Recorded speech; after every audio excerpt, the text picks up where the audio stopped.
Hola, Jaime.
Good morning, ladies and gentlemen.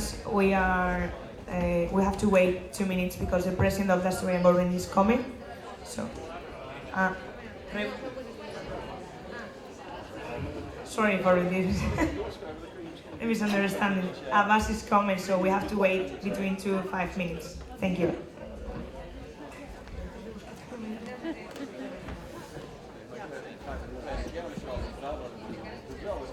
Ja, die zijn dus die zijn die dat is maar leuk.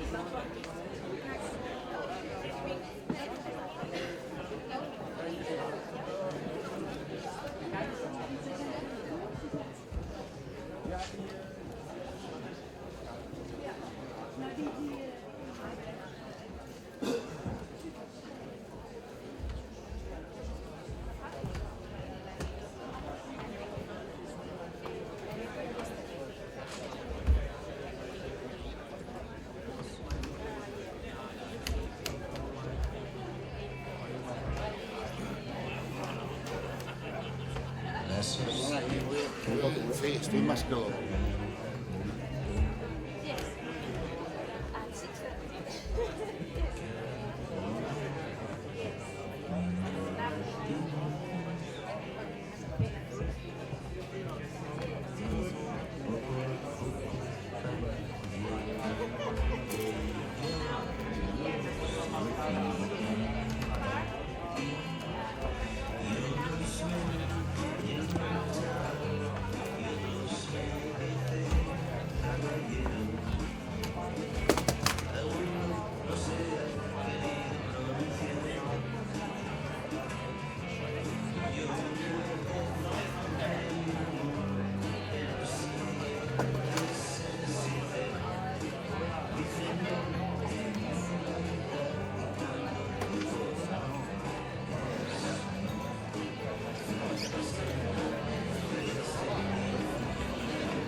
Ramón, no me paro, no.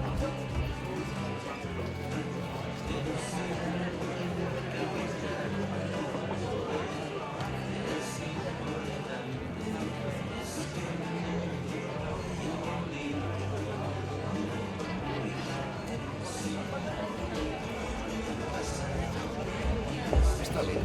Aquí, ya te vale.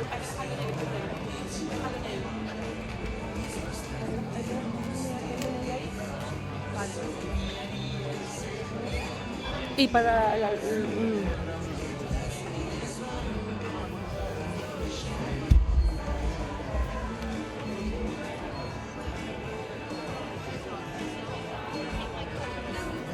Aku memang off-off.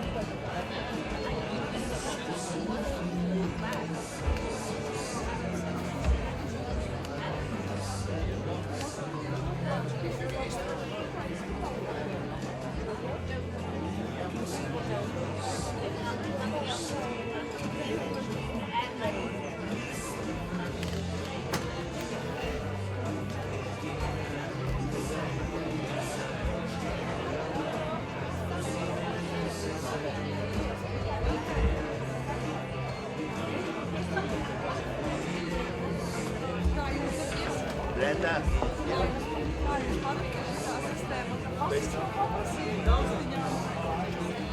Julia. Hey,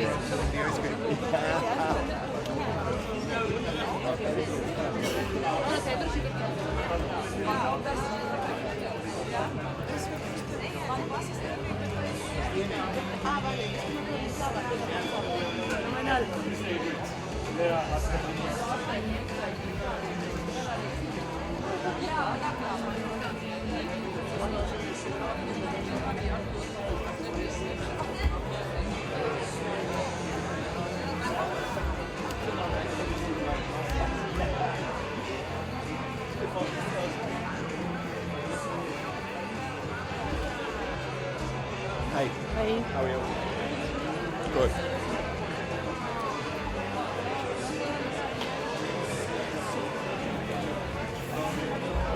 ¿Qué tal? Déjame.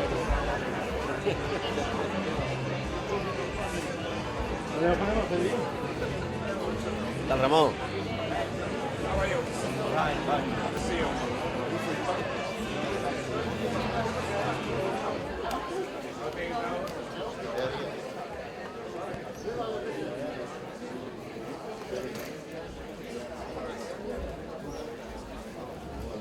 It has its glamour, like this guy here.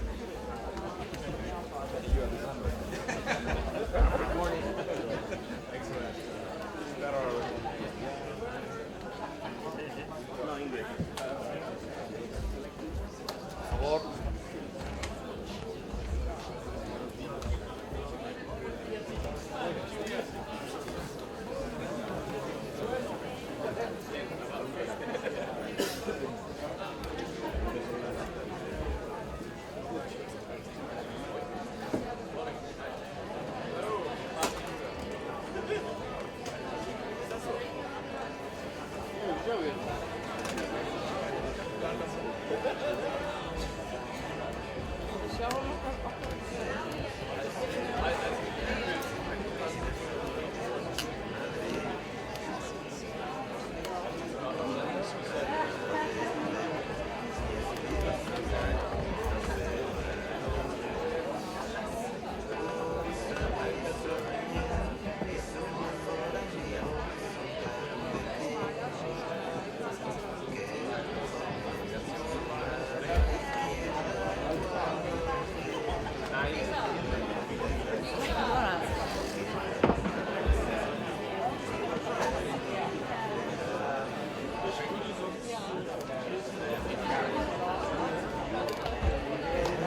Nachvollziehen, dass die Busfahrer auch.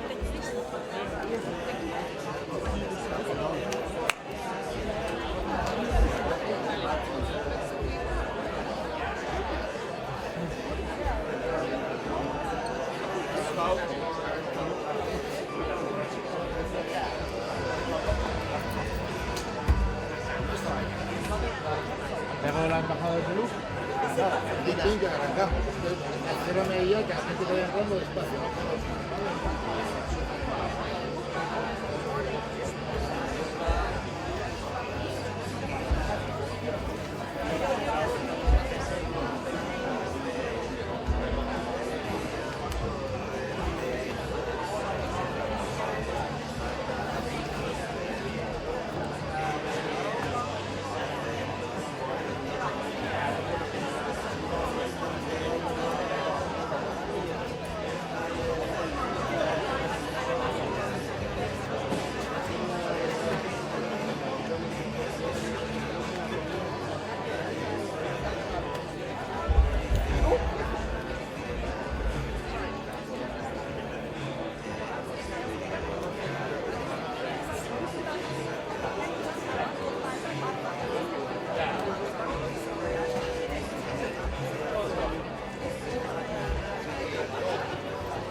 Por favor.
introduction. Good morning, everyone. Could you take place, please?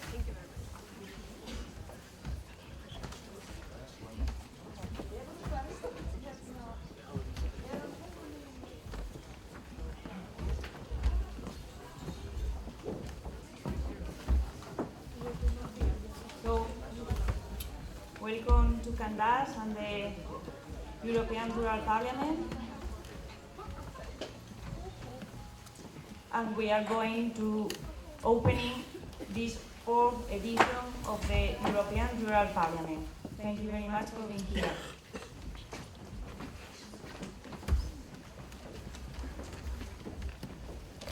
Dear ladies and gentlemen, welcome to the fourth European Rural Parliament. Good morning.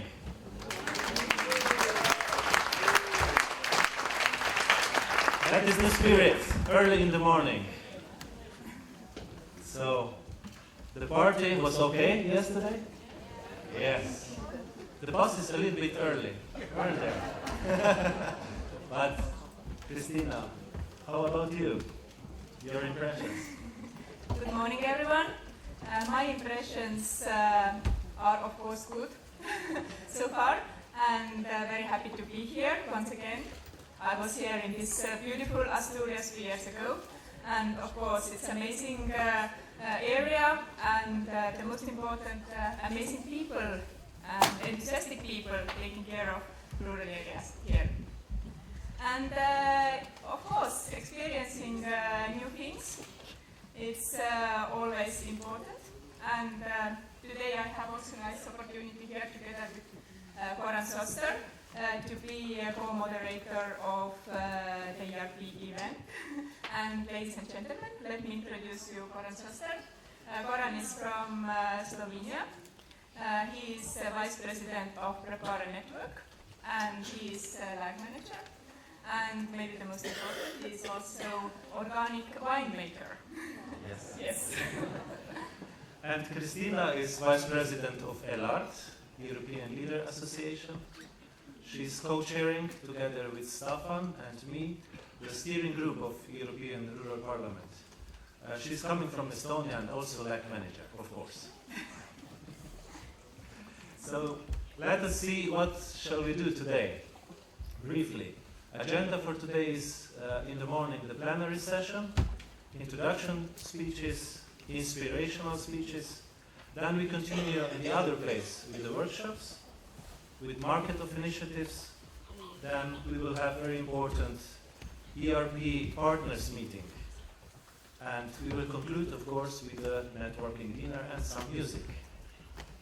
So I guess we are so far to introduce also the others.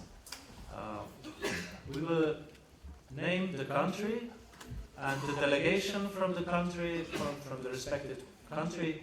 We will ask you to stand up, to wave, so that we can put the hands together for you. So we will name the countries in alphabetical order. In alphabetical order, first guests are coming from Albania. Is there a delegation?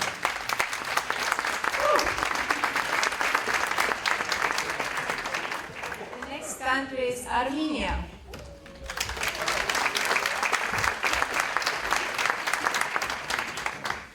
Austria.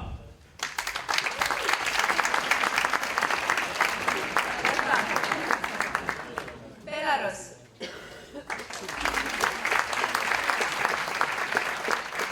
Belgium.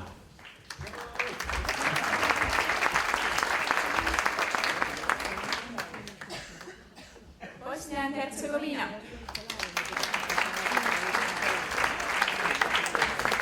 Croatia.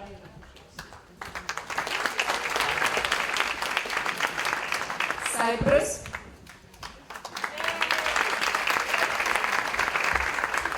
Czech Republic.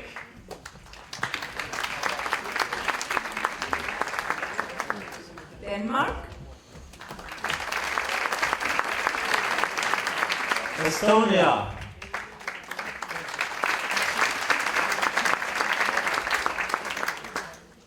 Finland.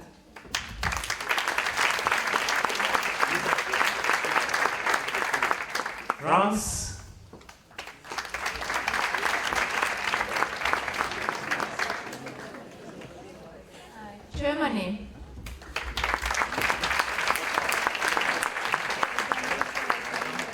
Georgia.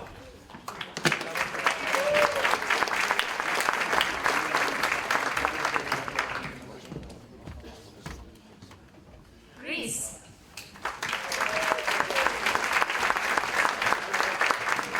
Hungary.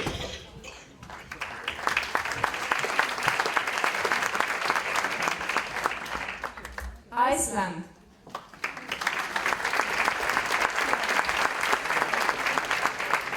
Ireland.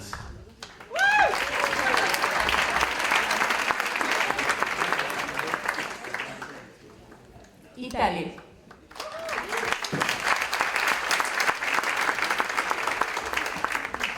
Kosovo.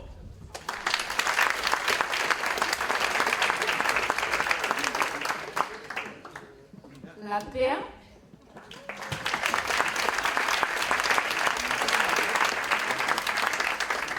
And the neighbors, Lithuania.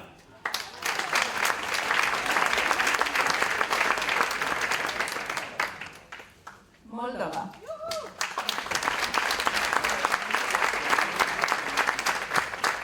Montenegro.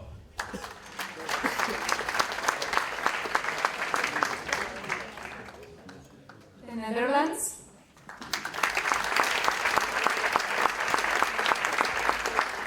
North Macedonia.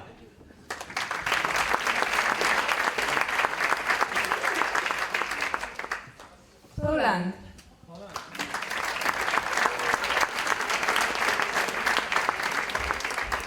Portugal.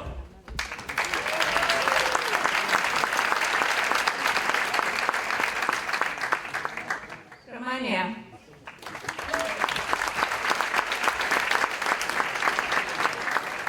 Serbia.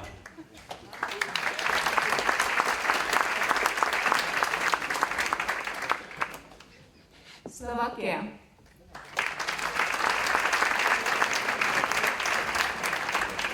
Slovenia.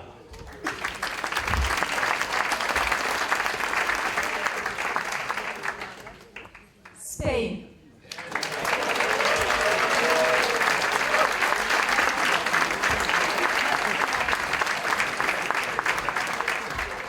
Only two from Spain. Sweden.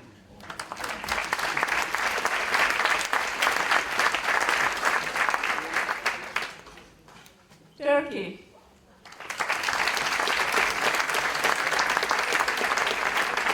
Ukraine.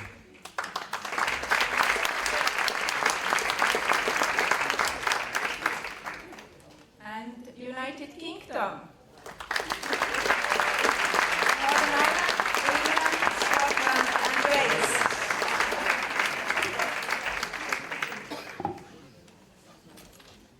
Thank you. 41 countries. It's a huge amount of countries and great people here. Thank you very much for your participation. ERP is the event which brings together people from grassroots, but also people from managing authorities, national authorities, European Commission, European institutions. And please, let's put hands together also to all our participants from national authorities, European Commission, and all European institutions.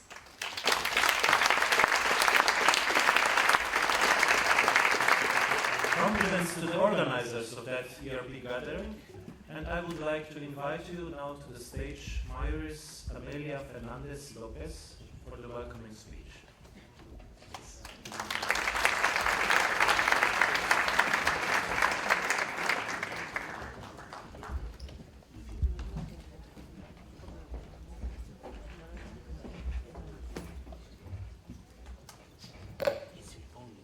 Muy buenos días a todos y a todas. Bienvenidos a Candás, a Carreño, y gracias por elegirnos. Al elegir nuestro municipio, se están protagonizando varias novedades en estos encuentros europeos. Es la primera vez que se celebra en España, es la primera vez que se celebra en el sur de Europa y es la primera vez que quien ejerce de anfitrión es un municipio que tiene experiencia en la gestión de los fondos de ADER pero que también tiene un sector pesquero y experiencia en la gestión de los fondos FEP. Confío en que estas sesiones de trabajo que tenemos por delante, como aldeana, que soy nacida y criada en el medio rural asturiano, nos sirvan como referente para poder afrontar esos retos y esas oportunidades que tiene por delante Europa. Nos preocupa la despoblación, nos preocupa la conectividad, la movilidad, las dificultades de fomentar la empleabilidad en el espacio rural, la llegada también de personas inmigrantes y nuestra capacidad para poder acogerlas.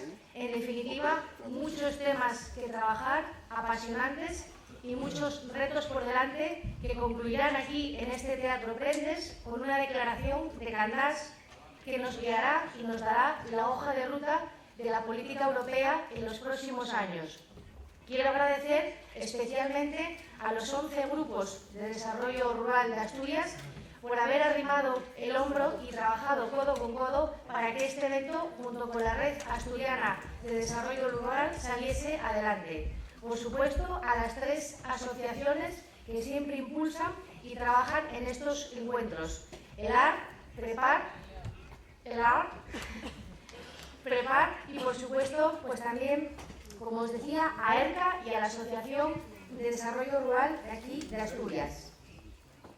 Sin más, yo creo que voy a dar paso a las siguientes autoridades. Agradecer, por supuesto, la presencia del presidente de la Junta General, de la delegada del Gobierno en Asturias, del consejero y de las diferentes personalidades del Gobierno regional que encabeza nuestro presidente Adrián Barbón. Asturias es, junto con Sajonia, Alemania, una de las entidades que más impulso y que más fondos destina al desarrollo rural. Esto hoy es un revulsivo que estén ustedes aquí también para ese motor de desarrollo tan importante que es el medio rural para Asturias y, por supuesto, para España. Que tenga una feliz estancia y, bueno, agradecer también al equipo de jóvenes voluntarios que codo a codo han estado también trabajando en esta organización. Esa juventud movilizada es una esperanza para el futuro del desarrollo de nuestro medio rural. Feliz estancia, gracias por elegirnos y a su disposición para aquello que consideren que sea de interés y que tengamos que de alguna forma pues solucionar en cuanto a la logística. Hemos puesto mucha ilusión en todo y ha habido algo que no hemos podido contratar debidamente, que es la climatología. En las visitas nos ha llovido y ha tenido que hacerse frente a los diferentes contratiempos, pero esto es Asturias y este verde pues no es gratuito, tiene también sus contratiempos. Feliz estancia y seguimos trabajando. Gracias.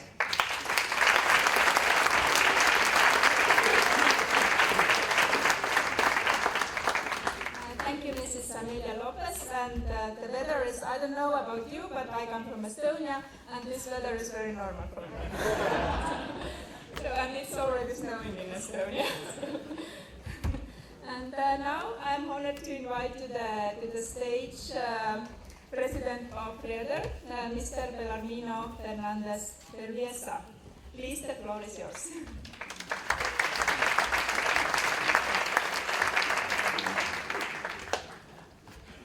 Buenos días a todas, a todos, señor presidente del Principado, autoridades.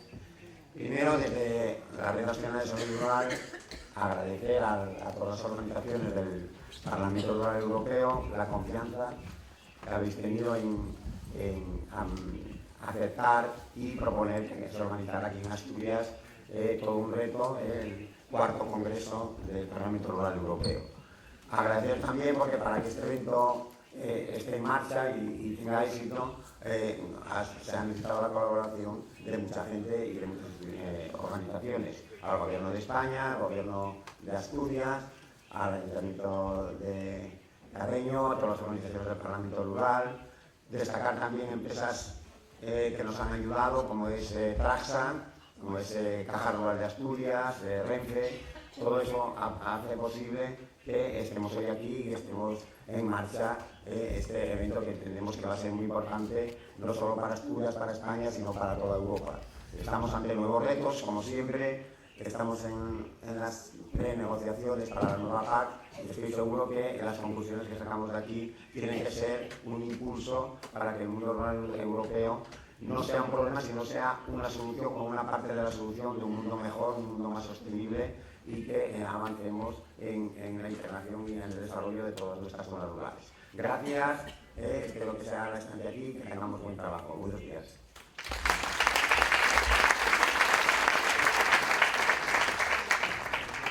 Thank you. You can be proud of your organization. We are not yet at the storytelling, but still we have to say a few words about the three co-initiating organizations. How it came that Prepare, ELART and ERCA started with the European Rural Parliament. Actually, it was the Swedish idea and initiative, and these three organizations were then complementary to cover the whole Europe with their members, of course with organizing events in their countries and organized in the grassroots way. That was very important part of the decision process during the last 5-6 years. And now we invite to the stage presidents of all co-initiating organizations. And of course, ladies first. I'm happy to invite to the stage Mrs. Maria Joao-Botelho, President of ELART. Yes, please, Maria, come to the stage.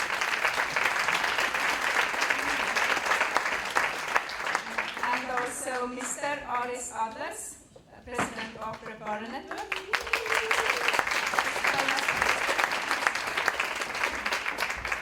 And Mr. Staffan Nilsson, President of ERCA.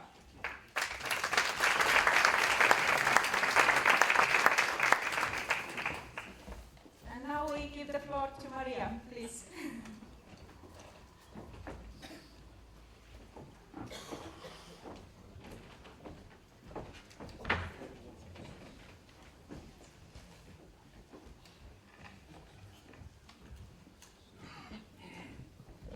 Good morning, Sr. Presidente do Governo Regional das Astúrias, autoridades regionais e locais aqui presentes. Dear friends, my first words go to Rede Asturiana de Desarrollo Rural, Rede Espanhola de Desarrollo Rural, and to the village of Candas for hosting us in this gathering. Thank you for your warm welcome and for the amazing field visits and projects that you have organized and shared with us.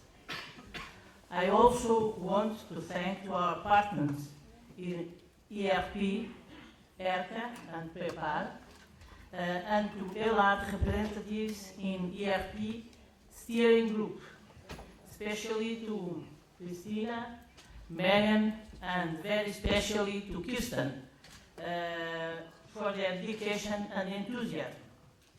ELART is proud to be one of 3 co-initiating partners of European Rural Parliament, and as such, we are pleased to welcome all ELART Council and so many of our members, as well as many local action groups and other organizations from all Europe.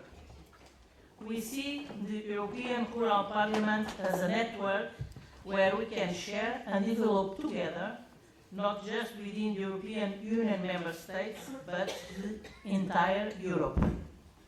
We see ERP as a platform to meet new friends, learn from one another, and grow and get stronger together.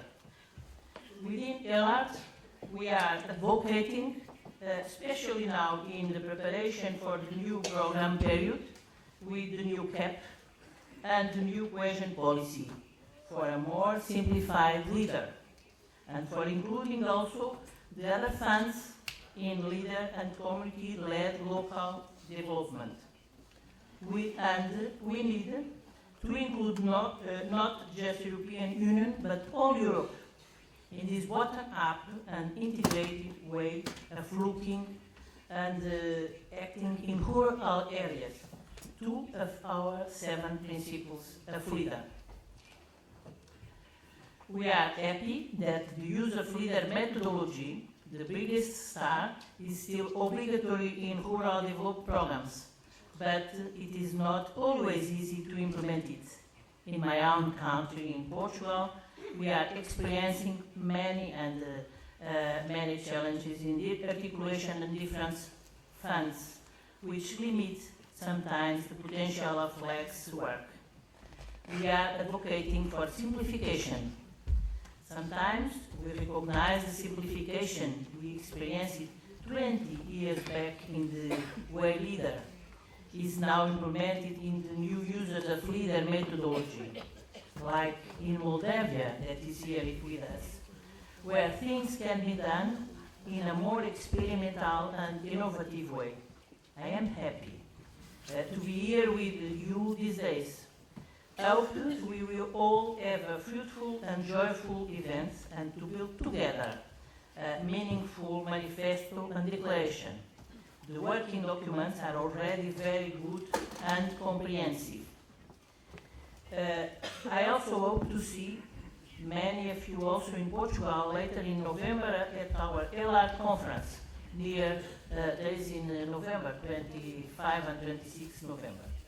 Let me finish using the words of a fellow countryman of mine, António Guterres, United Nations Secretary General in September's Climate Summit, where we had the chance to have Maria José Murciano defending local action groups as the right instrument to localize the sustainable development goals in rural areas. Leaving no one behind. Leaving no one behind. The slogan of the United Nations 2030 Agenda should inspire the way that Europe looks to its rural areas. Referring to the vision that Guthrie, the founders of the United Nations, António Guterres defended that at a time of divisions today, we must reconnect with the spirit of common good and shared values. Let us restore trust, rebuild hope, and move ahead together. Thank you and have a good time. Thank you very much.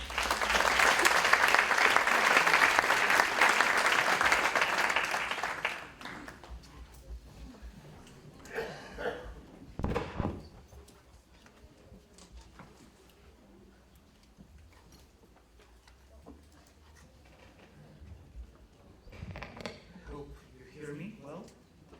Good morning, dear friends. Prepare Network is celebrating its 20th anniversary this year.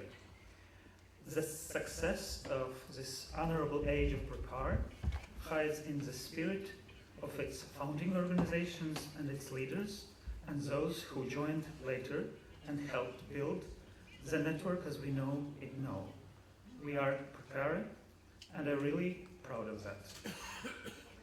At that time, 20 years ago, when Network under Prepare name was initiated, I was 19. I became an IT student and helping my parents to maintain the country property near the Lake Uder, and had no idea that something like this exists.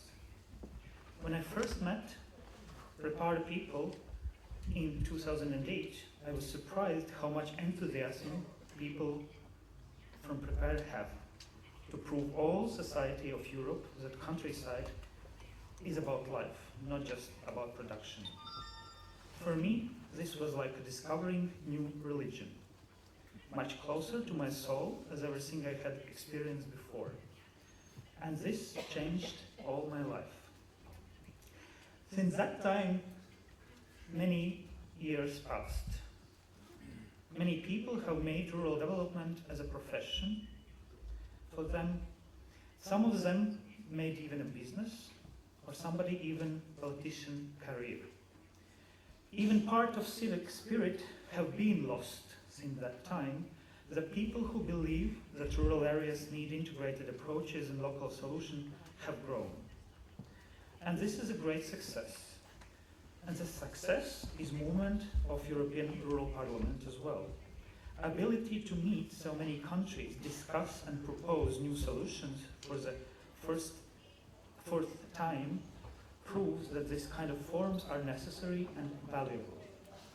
I am incredibly happy and proud of those people who have been involved in this preparation of this event since the first time, since the first rural parliament. Yes. We have made an important movement to make concept of rural development more understandable for society, politicians all over, and proves that approaches we are promoting really works. Now, this is a time when we need to demand more resources and more support. First of all, from EU institutions and our national governments and politicians. We need to widen our work and contribution not just for rural, coastal, and mountainous areas, but openly announce that what we do and can do is also about climate change, inequality, and much more. All those challenges our globe is facing. Prepare is an organization that invites everybody to be part of this, no matter which region you represent. Union, Balkans, Black Sea, or any other area, whatever you decide to name it. We believe that our success and our work success hides in professionalism that is mixed with civic spirit of people who have feeling of belonging, of the family which name is prepared. From my side, I wish all delegates of 4th European Rural Parliament to be open, to share, to learn, and to contribute, and never forget about the values of humanity. Thank you.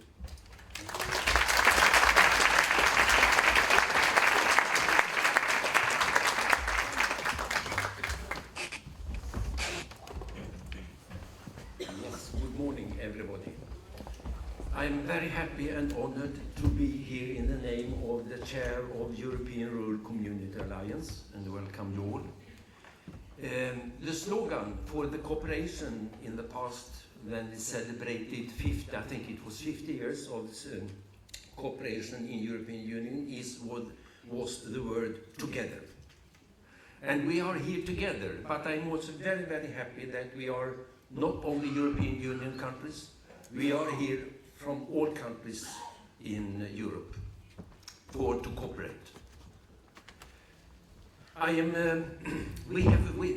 learned from the work in Brussels that you should never begin to say, I will be brief, because people who start to say this never stop talking. Let's stop. And to our host in Asturia, we can say the weather is never wrong. But we have one guy with us here who really was the initiator and took the initiative from the first point to create the cooperation in Europe to have a European Parliament. Mr. Bond.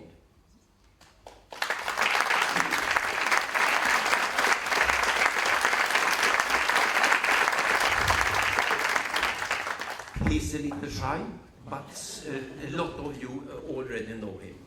Thank you, Staffan Bond, for took this initiative in the past. We are here together. We can ask a lot of the initiatives from the political level, from the Commission's level, from all politicians. But we can, and I hope that we, during these 2 days, also ourselves can show what can we do ourselves on the ground floor to create a sustainable rural development. We have a lot of different good initiatives. During the visits yesterday, we could see a lot of good initiatives all around Asturias, how you have tried to develop your part of the country. Thank you for us to being here, and thank you to the host for organizing this 4th European Rural Parliament. I will be happy to be with you during these 2 days. Thank you.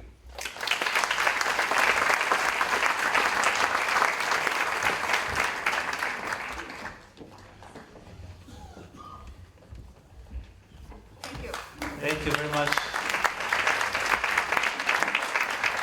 we appreciate so much your voluntary inputs into our common effort.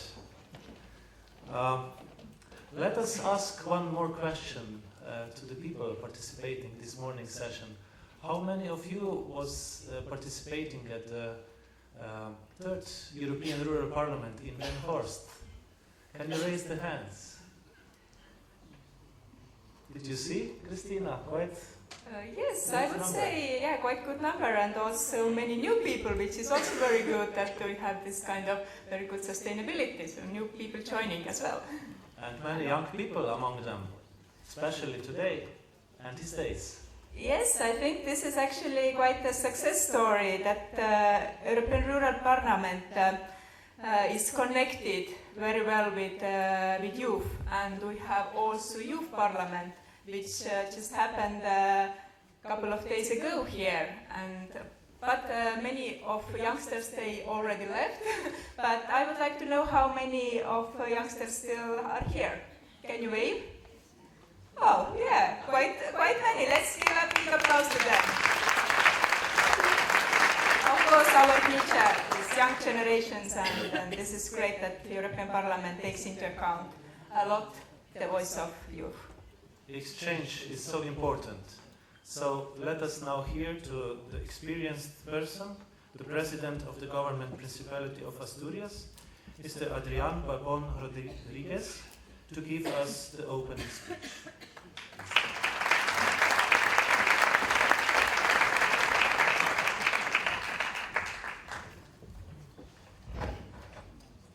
Señor Presidente de la Junta General del Principado, señora delegada del Gobierno de España en Asturias, alcaldesa de Carreño, señor presidente de la Red Asturiana de Desarrollo Rural, presidente de la Alianza de Comunidad Rural Europea, ERCA, y miembro de la Junta Directiva de este Parlamento, señor presidente de la Asociación para la Europa Rural y señora presidenta de la Asociación Europea Líder para el Desarrollo Rural, autoridades, asistentes, señoras y señores.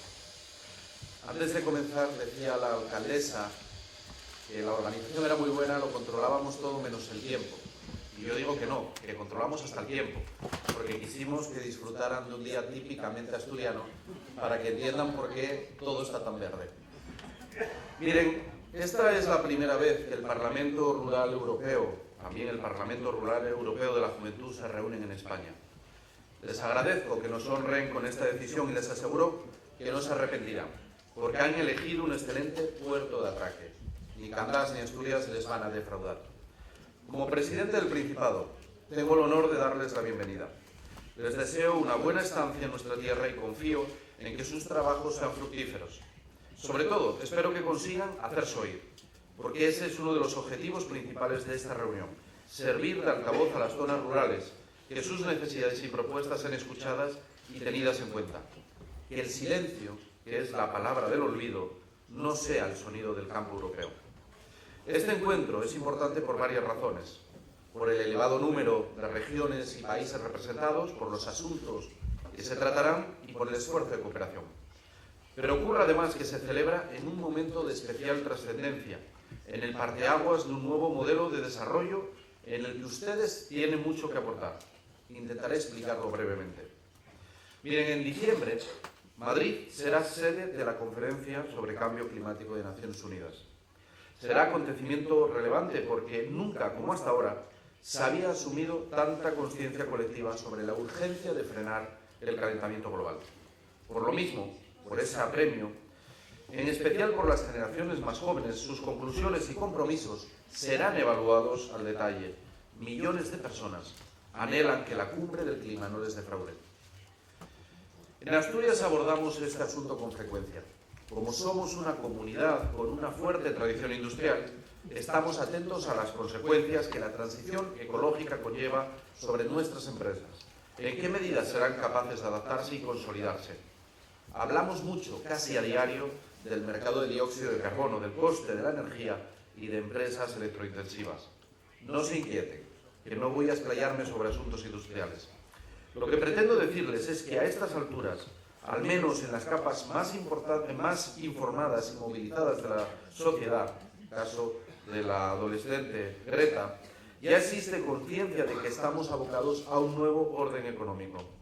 Algunos defendemos que vaya asociado a un New Green Deal que promueva la hegemonía de las energías renovables, la eficiencia energética y la lucha contra la contaminación, entre otros requisitos. Vivimos, por tanto, un tiempo de cambios, un tiempo de cambio crucial, y como todos los episodios de este tipo, se presenta arriesgado y estimulante. Ahora, déjenme compartir unas preguntas. ¿Se puede diseñar todos estos objetivos de espaldas al medio rural? ¿Y qué papel le corresponde en este nuevo trato verde que propugnamos? Personalmente no albergo dudas. El medio rural tiene que tener un papel angular en esa concepción. ¿De qué hablo, por tanto, en concreto? Pues, entre otras cuestiones, en los modelos de explotación agraria y ganadera, de la limitación de emisiones de metano, de la importancia de la biodiversidad y de los recursos naturales para absorber CO2, o de las formas viables de poblamiento. Todos asuntos básicos para el medio rural y para nuestro propio porvenir como especie.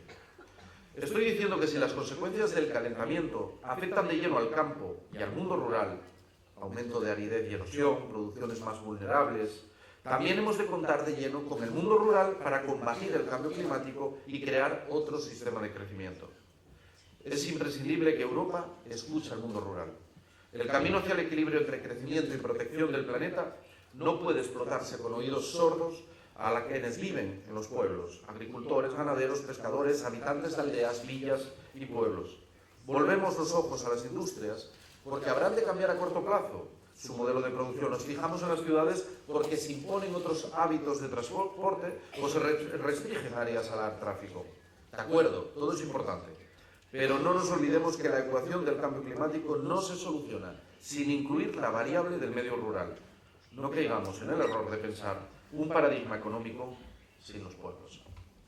Por eso reitero, es tan relevante que ustedes se hagan oír. Que los gobernantes entendamos y hagamos entender que el destino del medio rural no es quedar reducido a un parque temático, un territorio para fines de semana en perpetuo invierno demográfico, sino recuperar su condición de espacio de oportunidades, donde es posible promover iniciativas emergentes y cuyo concurso es imprescindible para asegurar la sostenibilidad. Hay experiencias que nos indican cuál es el rumbo adecuado. En nuestro caso, por hablarles de Asturias, sobresale la Red de Desarrollo Rural, que agrupa 11 grupos de acción local. Destacan iniciativas pioneras como el Ticket del Emprendedor Rural, concebida para impulsar la diversificación y crear empleo. Recuerdo a este propósito que mi gobierno está dispuesto a aumentar un 40% la dotación del Ticket. También estamos decididos a promover el relevo generacional, una prioridad esencial. Aquí está el consejero de Desarrollo Rural. Para demostrarlo, nuestro gobierno ha propuesto una modificación del programa de desarrollo rural para incrementar la ayuda de incorporación de jóvenes al campo, desde los 50.000 euros actuales a los 75.000. Acompañaremos estas ayudas con planes de capacitación y formación que faciliten el éxito de los proyectos. Lo subrayo con toda ambición. Queremos que jóvenes, campo y campo puedan ir de la mano. Y, por supuesto, hay que entender en este contexto la política agraria común. Nosotros, y con el nosotros me refiero al Gobierno del Principado de Asturias, reclamamos que cuente con presupuesto suficiente para apoyar la renta de agricultores y ganaderos y generar empleo y actividad. También proponemos que se apliquen mecanismos de discriminación positiva para zonas de montaña y pequeñas explotaciones. En este punto, permítanme que presuma, nuestras explotaciones familiares, además de formar parte de la identidad cultural y económica del Principado de Asturias, contribuyen a conservar el hábitat. Lejos de ser un problema, constituyen grandes sumideros efectivos de CO2. Son un ejemplo de sostenibilidad, respeto a la biodiversidad y creación del paisaje. De hecho, permítanme que les diga que los pastores han sido y siguen siendo en Asturias los grandes jardineros.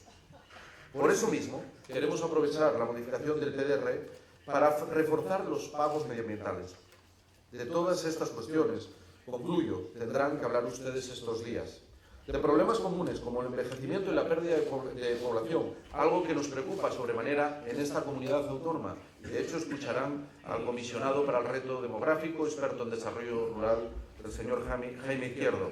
Y de peticiones compartidas como el desarrollo de la banda ancha para que el medio rural no quede marginado de las nuevas infraestructuras de comunicación. Háganlo, debatan y acuerden libremente. que están en su casa, se lo aseguro. Yo, como les dije al principio, deseo que se hagan oír, que desde Candás se escuche su voz, potente y cargada de razones, para que el futuro de Europa no se diseñe jamás a espaldas del medio rural. Muchas gracias.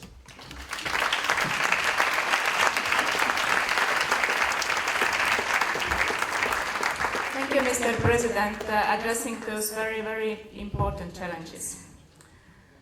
We continue with some more background information and historical background about the European Rural Parliament.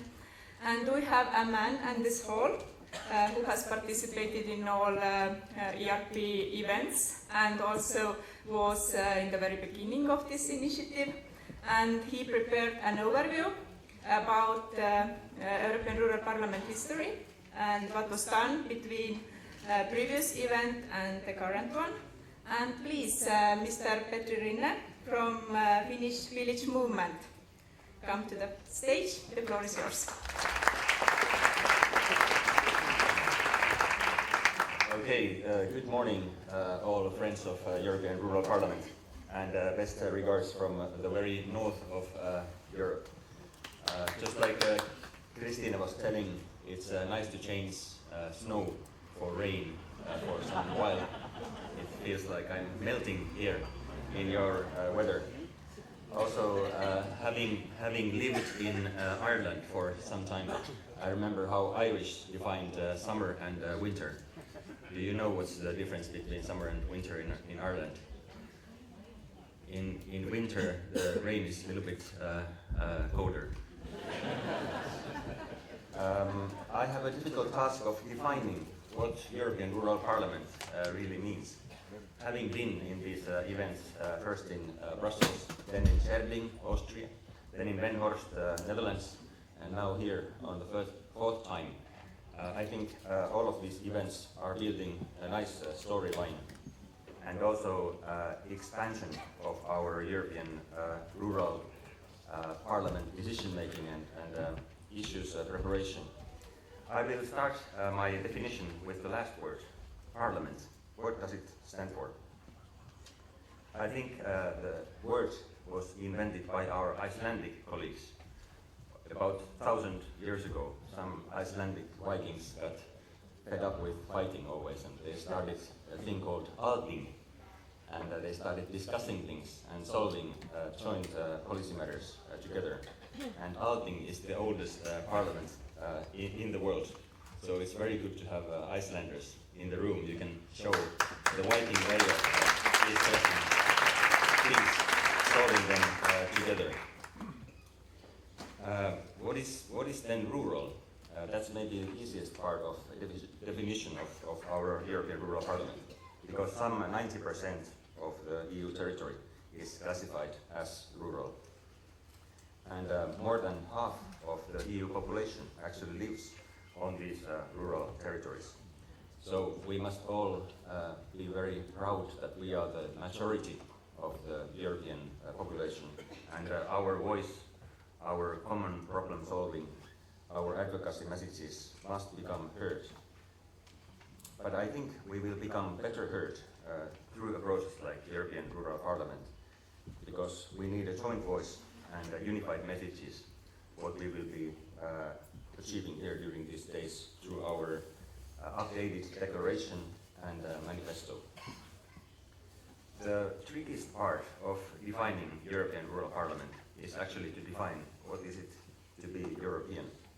It's probably easy geographically, but did you know that actually what I read in Google, and Google knows everything, and Icelanders can now disagree with me, is that actually half of your island, half of Iceland, geographically belongs to North America.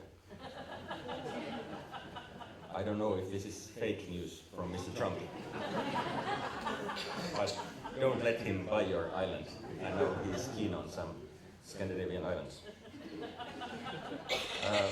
Also, we have other countries here in the room that are mentally, very mentally Europeans. Maybe not strictly geographic terms Europeans. And we are so proud to see the family growing and expanding, and that we are actually 41 countries in this room. It's a major achievement.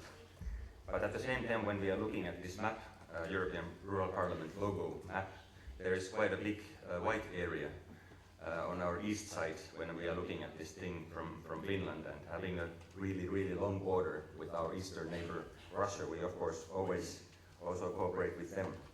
And just yesterday during the dinner we had a nice discussion with Moldovan colleagues that actually Russia is now initiating LEADER program, and that the first pilot regions are starting with this approach. And hopefully in near future we could see also Russian colleagues take part in the European Rural Parliament event. Some people from their national administration have actually done that during some earlier years. So what best defines Europeans probably are the values, our common values. I mentioned you, solidarity, social inclusion, sustainable development, and bottom-up approach are those values that we all stand here for.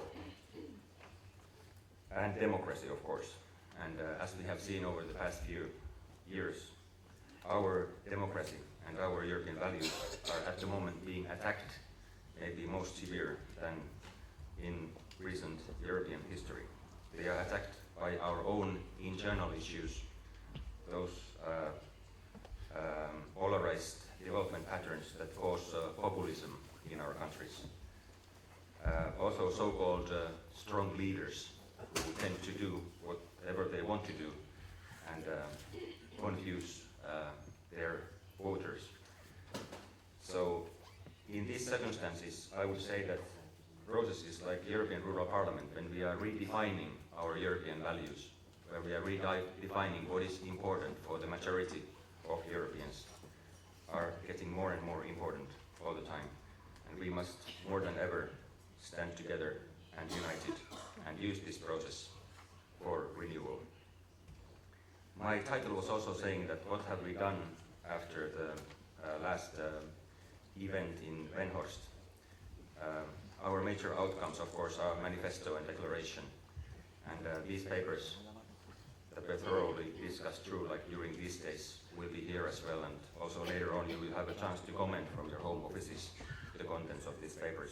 Have been presented and discussed in a number of events with respective EU institutions. And one very interesting and promising result from very recent times was when Mr. Radim Sersen and Mario Neckhardt from Gillard have been presenting an opinion from the Committee of Regions to allow minimum allocation also from European Social Fund and European Regional and Development Fund for the CLLD, Community-Led Local Development, for the next program period, 21-27. So we would also get new funds to support bottom-up development, community-led local development, and perhaps get also new policy fields like urban policy in our bottom-up development family. So with this little definition and short background of the previous four events, I wish you all very fruitful days here in beautiful Asturias, and let's all melt together. Thank you very much.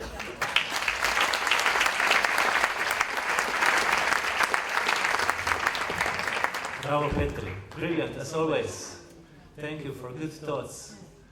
I guess, Staffan Bond, you would agree with me if we would try to define rural parliaments in one short sentence, what it would be. I would maybe say it is building the bridges between different parts of Europe, of worlds, between different social and economic groups.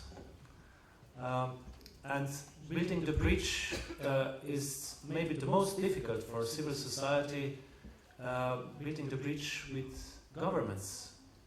And because we are European Rural Parliament, our main, let's say, partner or target partner is, of course, European Commission. European Commission is right now in the very important phase, challenging phase, setting up the framework for the next programming period. And it is an honor for me to invite Mr. Mikhail Dumitru, Deputy Director General, European Commission Directorate General Agriculture and Rural Development, to talk to us. Please, the floor is yours.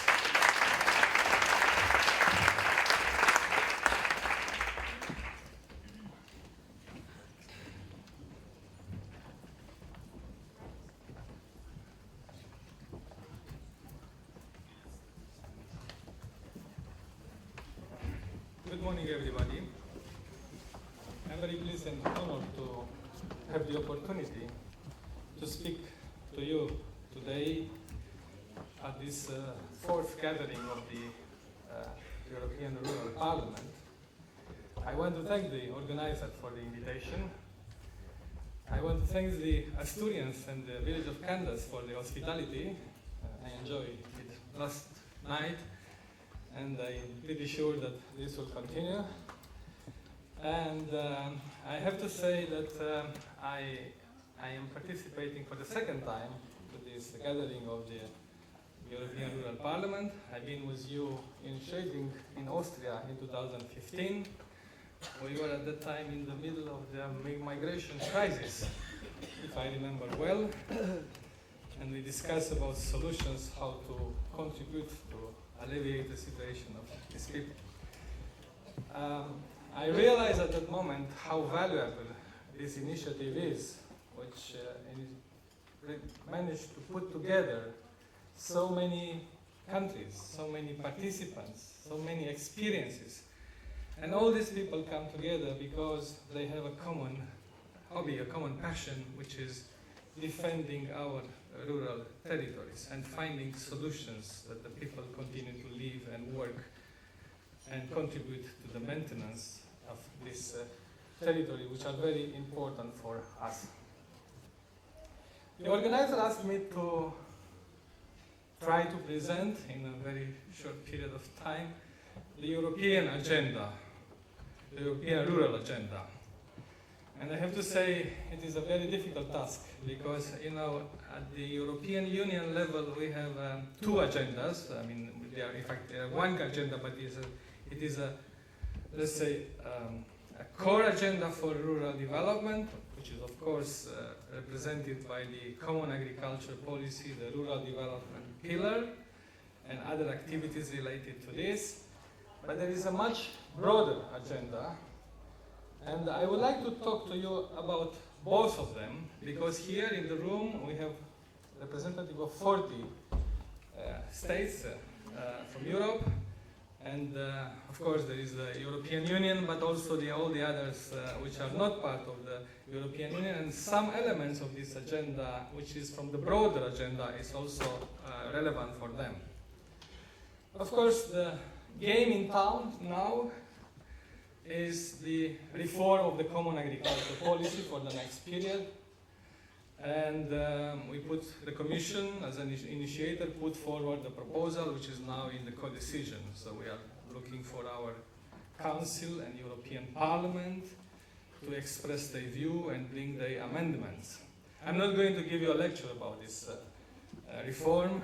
Of course, I'm going to point out to some elements which will be of interest for you, and I'm pretty sure you are going to discuss about them.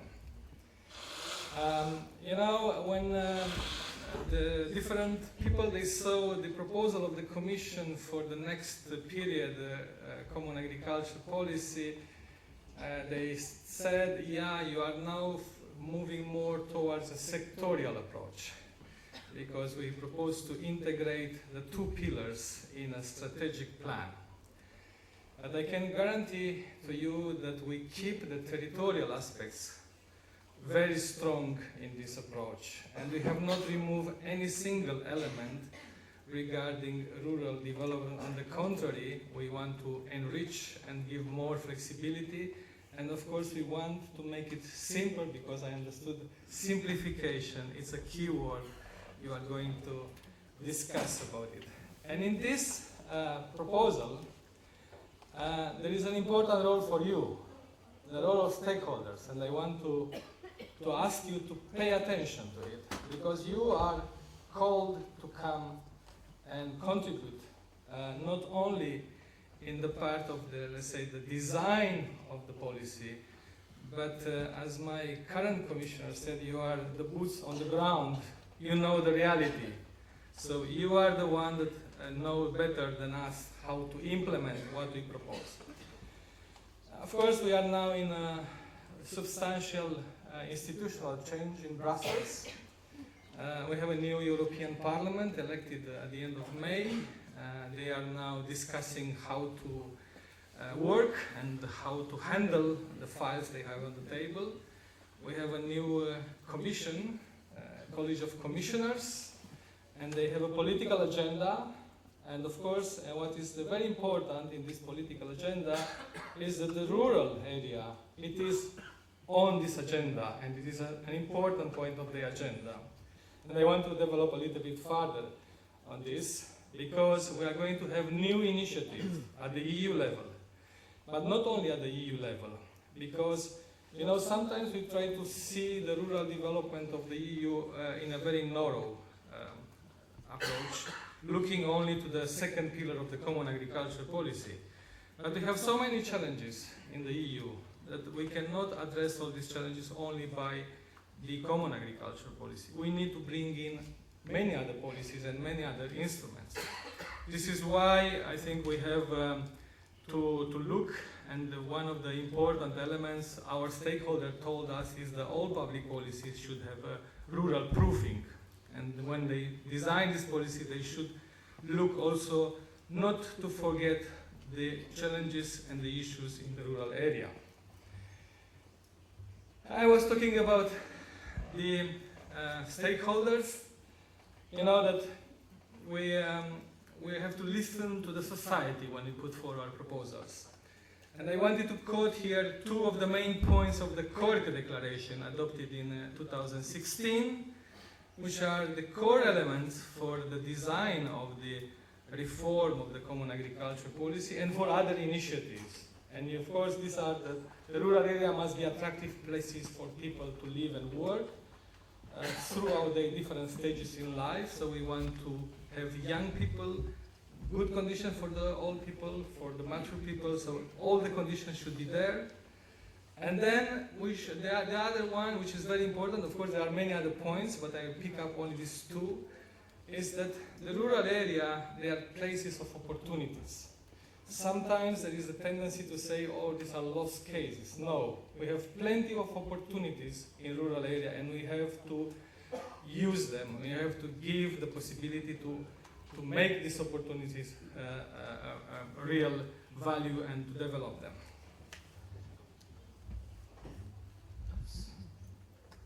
I have a problem with, it does not work anymore.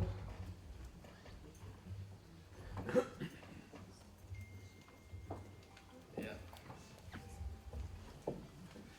So let me continue then. I will, if this is not working,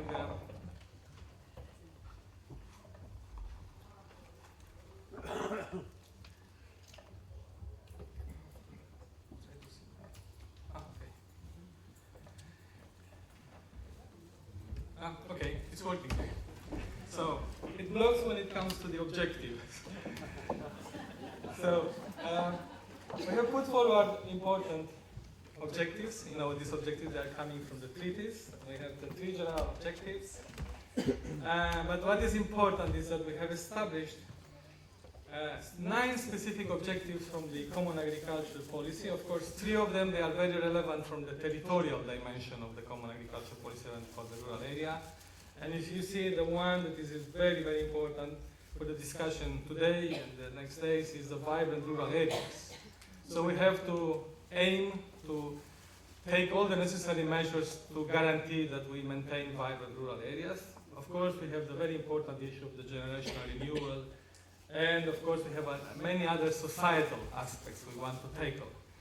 But the other 2 sets of specific objectives, which is the economic one and the environment one, they are equally very important. And they are becoming even more important. I'm going to tell you more about this. But apart these 9 specific objectives, which each strategic plan that will be developed by our member states have to address, there are some cross-cutting objectives, and they are very important to be taken into consideration. This is a knowledge and innovation, the sustainable development, and of course the simplification. How are we going to do this?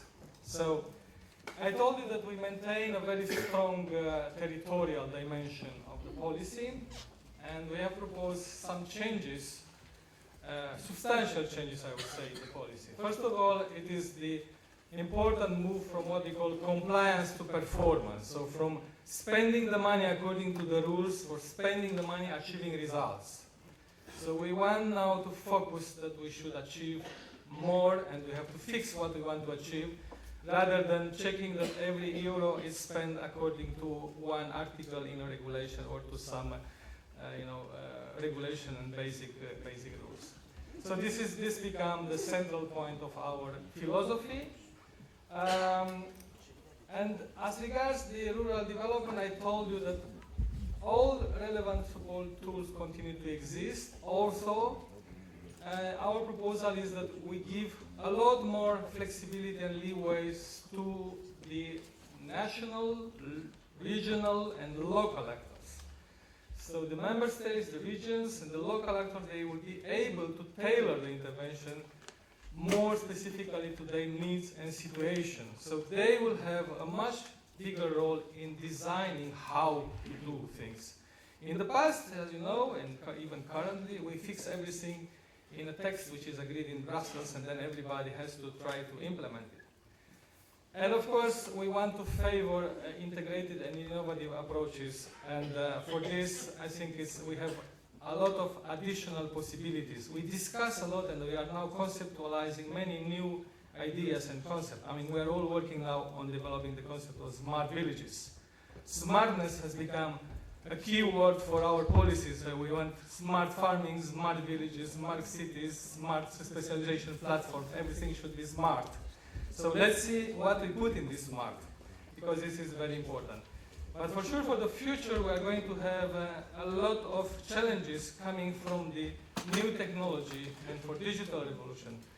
And we have to address all these issues, and this is also part of our rural agenda. We have to think about and we have to be prepared to tackle. I know that most of you here, you are very much linked to the leader. And leader is the EU baby, and I'm very glad to find out that the leader has widespread outside the EU. And now I see that many of the participants from the non-EU countries, they also adopted the leader approach. And we consider one of the most appropriate public policy tool for place-based solution for local policies based on integrated strategy developed in partnership by the private and public actors. And this will remain a key tool and a key factor for the next policy. The key feature and all the favorable conditions we have already developed during a long history of leader already. I can say long because we already started almost 30 years ago. They are maintained, and we are even given even more flexibility. And this is by giving this opportunity to adapt the delivery mechanism for leader to national conditions. And we need to strengthen the value added of the approach, show tangible results and contribution to the strategic EU priorities.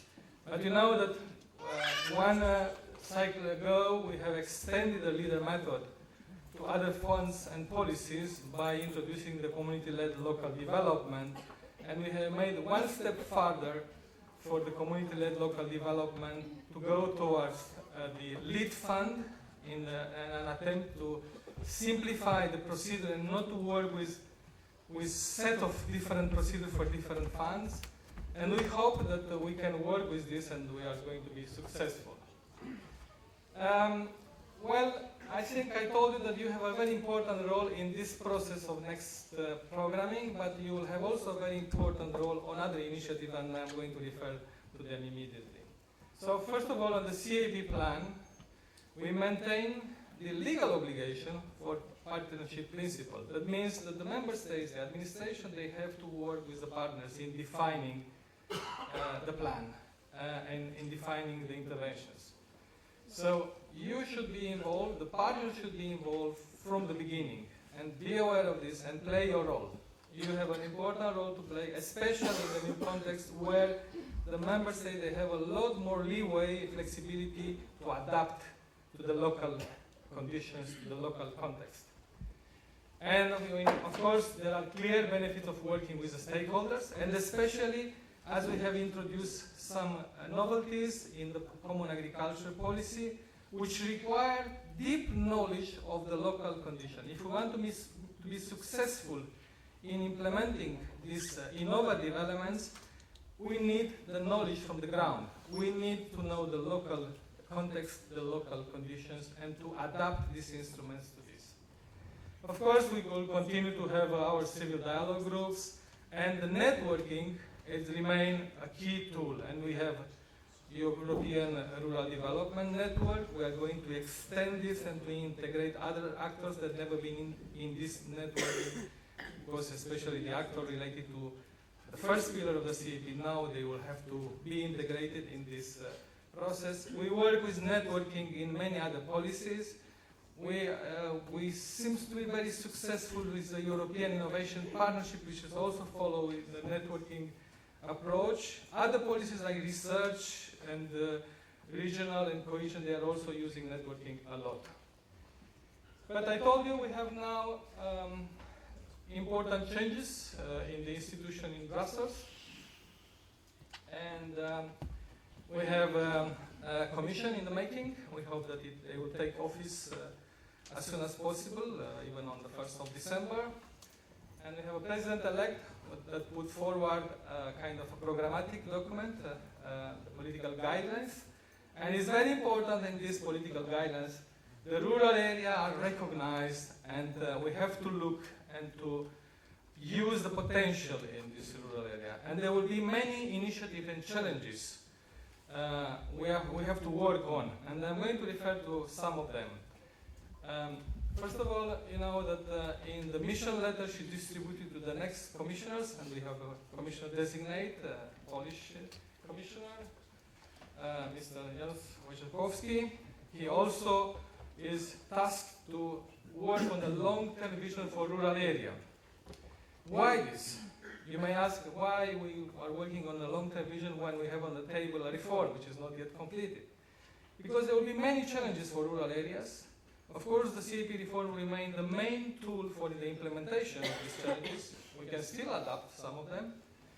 But there will be very important and maybe disruptive factors which has to be taken into account. I am going to mention a few of them. You know, I think first of all we have to look into the climate change and very important effects of the climate change and the solutions offered by agriculture and rural economy to the climate change. And we need to get ready and to see where we are going to be in 10, 20, 30 years in rural area and how we are going to tackle this issue. We are going to have a technological revolution, not only digital one, but you know, we are talking more and more about artificial intelligence. This will have a big impact on the employment in rural area. If we are going to replace a lot of labor we are using now in agriculture, for instance, or in forestry, by artificial intelligence, by machine, we have to reconvert and to develop additional jobs and to develop skills. And we need a skill agenda for these people. We want them to stay there. We want to build up important infrastructure. We cannot apply all these modern technologies if we do not have broadband, for instance, to be rolled over in all and reduce the urban-rural gap. And of course, we are doing effort now. We are spending in this period €1 billion in EFRD, which is probably small amount and not enough to cover the needs. We can service 18 million more people with this money, but we need intervention of other funds. The regional fund needs to come and help in this process. And this will be one of the initiatives. And of course, for this initiative, there will be large consultation, and you will be invited to participate with ideas, with comments, with contributions. And there will be two other important initiatives on the agenda, of the political agenda. One, it is a sustainable food chain review from the farm to the fork, because we need to look alongside the food chain what's happened and how we can make this more sustainable. We should not continue to throw so much food. We should not continue to have so much implication of the health of the people with increased obesity. And you know, we generate so much food that now we have health problem. So we have to look how we can do this in a better and more sustainable way. So this will be another initiative which is going to be developed with other services of the Commission, which will have a very important impact on our rural territories. How we are going to reshape this food chain and how to make it more sustainable. Of course, the rural area will be a key player for the bioeconomy, the circular bioeconomy. We have a lot of potential there. We have to develop all this potential. And now I'm coming to the last initiative, which is Focus One, which is what we call the Farm 4.0 initiative, which we have to look how we modernize our farming sector, how we integrate all this modern technology, what implication will be, how we're going to use all this technology for the better life and for the efficiency and for the environment and for all the aspects we have to take on. So this will be 3 new initiatives we will have on the table, on the agenda, for immediately after the installation of the Commission. But when you have seen the program of the new Commission, you have seen that there are 6 priorities, and one which has been already mentioned here is the European Green Deal. So Europe wants to be a leading example in the world and wants to become the first continent in the world to become carbon neutral by 2050. But this requires a lot of efforts and a lot of challenges, and it requires all sectors and all parts of the society and the economy to contribute. So this is going to be a very, very important aspect which will have implication both on the common agriculture policy and other initiatives. I mean, for you, for rural area, you know, the forestry is a very important area. And of course, we are going also to look into the future of our forest and the sustainable management of our forests, and not only our forests, the forests across the globe.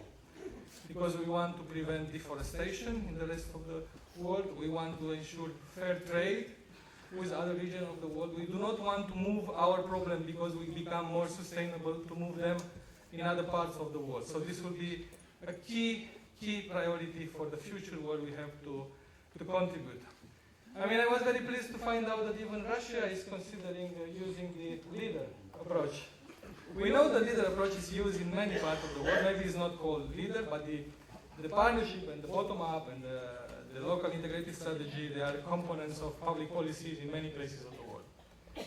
But we are going for the future to have a very important focus on a continent which is the youngest continent in terms of pyramid of age, which is Africa, which may have a very important impact. And we are already working with Africa. We have a task force for Africa.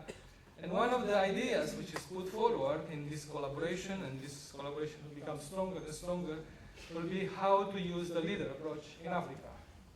So we already have colleagues, and there was this high-level task force working on this. You see, we're going to sell even further this good example and good tools we have.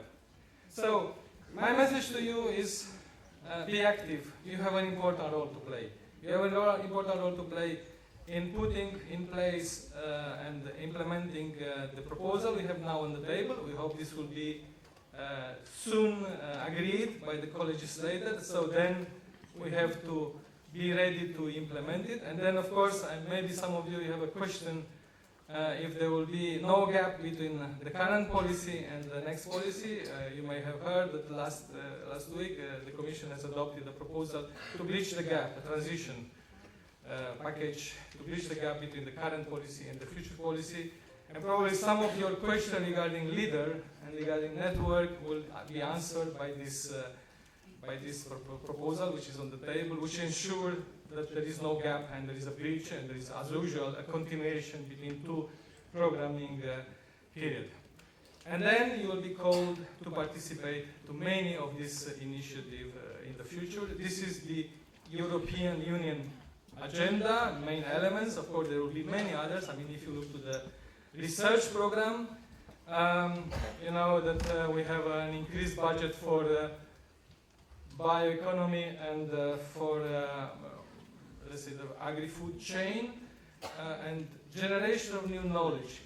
research, innovation, there are key elements and they should provide solutions to many of the issues we have. So there is an interest there as well.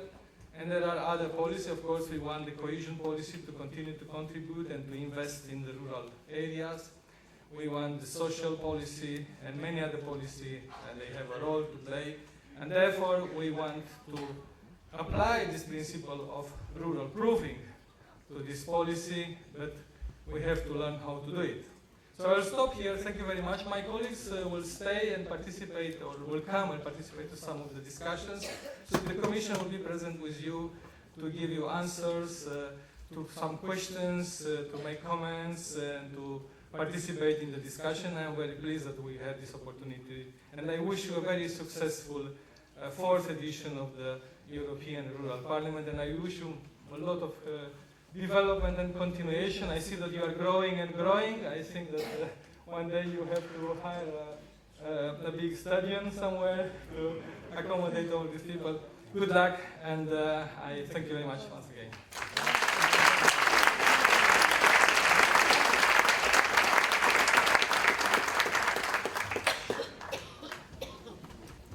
Thank you very much, Mr. Dumitru, for this encouraging speech.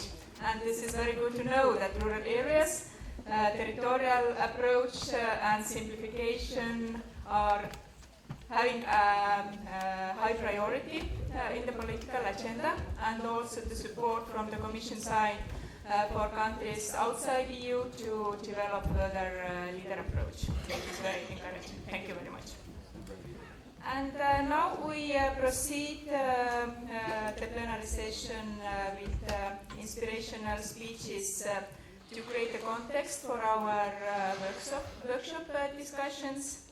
And the first speaker is Jaime Izquierdo Vallina, whose speech is about rural-urban relations, which is very important nowadays and getting more and more important for local development context.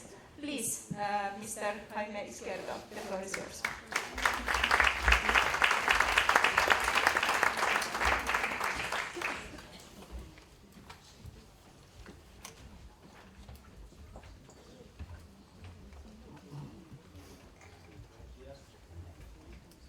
No voy a hablar portugués, voy a hablar en castellano, pero las slides están en inglés.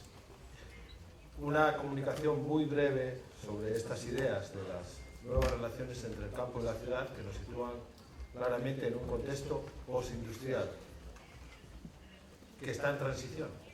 Estamos todavía en la perspectiva industrial, pero tenemos que empezar a diseñar perspectivas postindustriales. Por tanto, es una intervención de futuros. El contenido es muy simple, un breve repaso sobre las relaciones entre el campo y la ciudad desde la historia, desde el nacimiento mismo de la aldea, que así se definió la alcaldesa, como aldeana, que está muy bien, porque es un término de orgullo, ¿no? Aunque durante mucho tiempo, en la perspectiva industrial, lo aldeano fue un término de desprecio. Las relaciones entre la aldea y la ciudad, las relaciones entre el campo y la ciudad en el presente y las relaciones entre el campo y la ciudad a las que deberíamos aspirar, ¿no? Diseñar significa superar lo que uno tiene ahora e intentar aproximarse a lo que desearía tener. Por tanto, debemos hacer un ejercicio de diseño sobre el futuro que queremos. Y por último, unas reflexiones para compartir con todos ustedes. La primera idea, Einstein: no podremos solucionar los problemas si pensamos de la misma manera en la que los hemos generado. Por tanto, cambiar, intentar nuevos caminos no es una opción, es una necesidad. Está establecido ya como una categoría, como una necesidad. Debemos intentar otros caminos. ¿Cómo eran las relaciones históricas entre la aldea, entre el campo y la ciudad? Desde el origen mismo de la aldea. La ciudad es posterior a la aldea. Lo primero que creó el hombre, lo primero que crearon las comunidades campesinas, fueron pequeñas estructuras aldeanas para, como dice un arquitecto portugués paisajista, o hombre é un animal que fai clareiras. El hombre es un animal que sabe hacer claros en el bosque para vivir. Y eso generó muchísima biodiversidad. Y eso es lo que hemos olvidado en los últimos años. La relación entre el campo y la ciudad era esta. Los aldeanos o el campo suministraba a la ciudad. No se entendía una ciudad sin un campo, sin un, como decían los romanos, un ager vinculator, un campo que suministraba a la ciudad. Sin eso no había ciudad. Y en la ciudad, a medida que las ciudades comerciales se fueron desarrollando, se suministraba al campo con aquello que no producía. Café, chocolate, aceite, en nuestro caso en el norte, vino en el norte también. De manera que esta estructura tan antigua, tan importante, tan definitoria de lo que es el hombre, el ser humano, estuvo vigente hasta los años 50 del pasado siglo. A partir de ese momento y en apenas 50 años hemos pasado a esta estructura. Verán dos grandes diferencias. En primer lugar, el campo ya no suministra a la ciudad. El campo suministra a una industria agraria. Y esa misma industria agraria va a suministrar a la ciudad a través de los supermercados. Pero ya el mercado no está en la ciudad, está fuera de la ciudad. Genera un espacio propio. Esta es la estructura en la que estamos. Y el campo le pasa algo que no le había pasado. Se parte en dos. Parte se intensifica como nunca antes se había intensificado, gracias a la mecanización industrial, y otra parte se abandona. Este es el esquema muy general que tenemos en Europa, especialmente en los países del sur. Este es el campo abandonado, pero este es un campo tan industrial como este otro. Uno abandonado y otro hiperintensificado. Este es el sur de España, lo que se llama la huerta de Europa.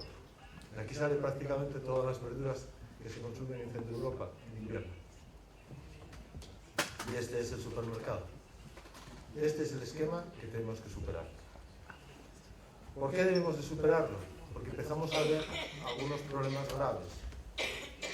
En la medida que el abandono del campo llega ya a las puertas de la ciudad, se producen conflictos. Porque la parte salvaje de la naturaleza, los comportamientos más salvajes de la naturaleza, están penetrando en la ciudad. Y esto nos provoca este tipo de situaciones. O peor aún, esta otra, que es la ciudad de Funchal, en Marisa de Madeira, acosada por los grandes incendios. Los grandes incendios ya no son incendios forestales que se producían en las zonas más alejadas de las ciudades. Los grandes incendios llegan ahora a las ciudades. Estamos en la quinta y sexta generación. Por tanto, la ciudad tiene que rectificar y tiene que repensar su relación con la ciudad. Por eso vamos a empezar a hablar de ciudades agropolitanas, ciudades que sepan relacionarse con el campo, que no le dan la espalda, claro. Tenemos un problema de éxodo rural, un problema gravísimo en España, Portugal, los países del sur. Tenemos un problema que tenemos que solucionar y lo que tenemos que buscar es una solución que nos haga más compleja la relación entre el campo y la ciudad. Por eso, en la relación postindustrial y como diseño, para compartir con todos ustedes, a mí se me ocurre que podríamos pensar en tres tipos de campo. El campo periurbano, vinculado a la ciudad, en el que la responsabilidad principal del diseño de la política tiene que ser de la propia ciudad. ¿Por qué razón? Porque la función del alimento de la ciudad fue siempre una función urbana y no podemos dejar que sea de otra manera. En segundo lugar, el industrializado. Tenemos que repensarlo. En tercer lugar, el de los pequeños campesinos. Por tanto, esta complejidad nos lleva a que recuperamos relación con la ciudad desde la periferia, las ciudades se implican en el desarrollo y los aldeanos, las pequeñas aldeas, retoman su función de seguir haciendo clareiros en el bosque. Este es el esquema. El campo, cuando se relaciona con la city, con la ciudad, genera una estructura agropolitana, aparece la agricultura urbana, que está desarrollándose en muchísimas ciudades de Europa. Y el campo, cuando se relaciona por la parte más distal, por la parte, digamos, más naturalizada, genera una estructura, una aldea que llamamos cosmopolita. ¿Por qué razón le llamamos cosmopolita? Porque la aldea tiene ahora una oportunidad que nunca tuvo, relacionarse con todo el mundo. Las aldeas hasta ahora solo se podían relacionar con la villa o con la ciudad, pero ahora tienen la oportunidad, gracias a las nuevas comunicaciones, de relacionarse con todo el mundo. Y tienen que hacer otra cosa, recuperar la función esencial que tuvieron siempre de gestionar el campo. Por tanto, deberíamos avanzar en la política hacia este esquema. Ya está sucediendo. Esto es el País Vasco, en Garrilla, hay compañeros del País Vasco por aquí que lo identificarán. Un barrio donde ya se organizan para producir alimento en la periferia. Por tanto, los niños que están naciendo en estas casas ya conocen el campo, porque se están alimentando de él. Y salen a jugar por la tarde, cuando vienen del colegio, y recogen algo para subir y preparar la cena, y sus padres están haciendo tertulia. Ya empieza a haber componentes de los valores fundamentales del campo a lo de una ciudad. Y algunas aldeas, como esta de Somiedo, cuando tengan internet, se podrán hacer cosmopolitanas. De momento están gestionando sus recursos y hacen esos aclareos en el bosque que dan tanta biodiversidad, porque combinan dos biodiversidades, la silvestre y la doméstica. En Japón, incluso hacen aldeas en las que combinan los sistemas más tradicionales de tejados de vegetales, tan antiguos, con materiales más modernos. Es decir, ya no es ninguna aventura extraña, es posible generar entornos de altísima calidad en aldeas para vivir. Comparto ya las reflexiones de cierre. La humanidad es la combinación de dos culturas, la de los paisanos, los que hacen país, los payeses de los catalanes, los camponeses portugueses, los magos canarios, y los cíborg, la nueva generación, que incorporan tecnología. Es necesario que ambas culturas, que ambas formas de entender la vida se relacionen. Si desaparecen los paisanos, con los cíborg solo no funcionaremos. Es más, si tiene que desaparecer uno, la humanidad tendrá más futuro con los paisanos que con los cíborg. 3 ideas para el futuro del mundo rural, tal como yo lo veo. Cada territorio rural debe diseñar su propia política. Por tanto, hay 3 territorios rurales, diseñemos 3 políticas para esos territorios. La política para el medio rural periurbano, que debe ser diseñada por la propia ciudad. Hay que decirles a los que están haciendo ciudad que lo más moderno de las ciudades será en la forma en que la ciudad se trate con el campo. Que las ciudades inteligentes tienen que diseñar ese espacio, y se oye muy poco cuando se habla de ciudades inteligentes. Son todos elementos propiamente urbanos, pero nadie lo plantea en esa visión, ¿no? Segundo, la reforma de la agricultura industrial. Y tercero, la rehabilitación de la agricultura campesina y poner al hombre a manejar la naturaleza tal como hizo en la antigüedad, devolverle esa función a los campesinos. Eso es necesario porque el combate contra el cambio climático, lo dijo el presidente Barbón en la introducción, o la lucha contra la pérdida de la biodiversidad, solo es posible si recuperamos los principios y los valores iniciales y principales del mundo rural e industrial, que era la biotecnología. No había nadie más biotecnológico que los campesinos, solo manejaban elementos orgánicos, por tanto eran biotecnólogos, pero nunca lo hemos dicho. Parece que la biotecnología es algo que viene del futuro. La biotecnología estaba en las sociedades campesinas, eran multifuncionales, sabían hacer casas, sabían hacer un montón de cosas, sabían manejar muchos conceptos, hacían economía circular, es decir, apenas generaban problemas de CO2 a la atmósfera, y por último manejaban energías renovables. Todos esos conceptos que parecen tan modernos eran los conceptos históricos del campesinado en Europa. La tercera idea, por tanto, es que lo postindustrial necesita una nueva relación de complementariedad entre la ciudad y la aldea. O establecemos esa nueva relación, o buscamos nuevos mecanismos para entendernos, o nos irá muy mal a los dos. Si lo hacemos así, podemos generar paisajes como este.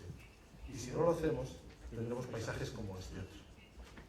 Es decir, estamos más cerca de estos paisajes, que por cierto es un incendio en Portugal, pero son incendios que se producen en el sur de Europa. Por tanto, la idea, todas estas ideas las recogimos recientemente en un libro que se titula así, La ciudad agropolitana y la aldea cosmopolita. Por cierto, lleva una ilustración del pueblo del consejero del medio rural, y no es para hacerle la pelota, fue una casualidad, en el que se ve efectivamente una pequeña aldea extramuros de la vía de cargas de la ciudad. Bueno, muchas gracias por su atención y esta es mi vecina Mari Carmen, que es la que me suministra los productos de la huerta en Oviedo. Muchas gracias.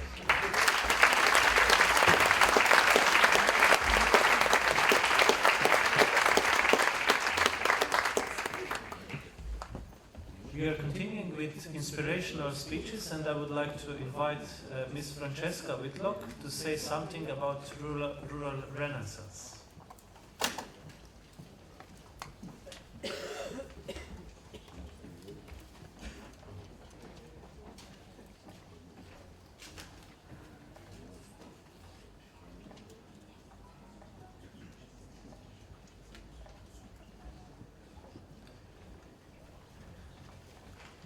Good morning, muy buenos días, un placer estar aquí en Asturias, que para mí es uno de los rincones más bonitos no solo de la península, sino de toda Europa, así que gracias por acogernos. Good morning. We want to know your secret. That's how the government of one of Spain's wealthiest regions approached the Iberian Eco-Village Network 2 years ago. And what secret was that? The government of Navarra had studied the data. They noticed something curious was happening. They realized that bucking the trend of rural exodus, there were some rural hotspots where something different was happening, where babies were being born, where small local enterprises were thriving, where local food systems, organic food, were taking off. These hubs that so stood out to the regional officials were hotspots where eco-villages and other community-led initiatives were thriving. There are many in Navarra. You can see one of them here. And another is my community, Artera Bisimodo, near Pamplona. What were we doing right, they asked, and how can we help you? So, informed by decades of rural social innovation and inspired by projects like eco-villages and transition towns, we joined forces with the Navarran rural government, the Iberian Eco-Village Network, and local eco-villages to launch, which is right now creating a pilot project that's bringing together local groups that are learning from the eco-village model in the hopes of rehabilitating and repopulating previously abandoned villages with a sustainable, holistic eco-village model. In our community, we've been voted onto the local council. We've created green waste management schemes. We're doing trainings with local people. We run community cleanup days. There are many, many activities and local businesses happening. It's a model of community and institutional partnership that the Iberian Network is hoping can be replicated across Southern Europe and across Spain, Southern Europe, and indeed all of Europe and beyond to support depopulated rural areas and bring life back to the countryside in a community, place-based, holistic manner. It's initiatives like this that ECOLIS, the European network for community-based initiatives on climate change and sustainability, is supporting, because we, like the Navarran government found, we see how community-led initiatives are bolstering local resilience to a changing climate and to a changing world. The Iberian Eco-Village Network is a member of ECOLIS, and it's been working for decades on supporting local rural areas with the eco-village model. So it was hugely exciting when the Navarran government came to our eco-village and to the Iberian Network. But when they asked our secret, we knew that really there is no secret. We were just doing what people in rural areas have been doing for decades, if not centuries.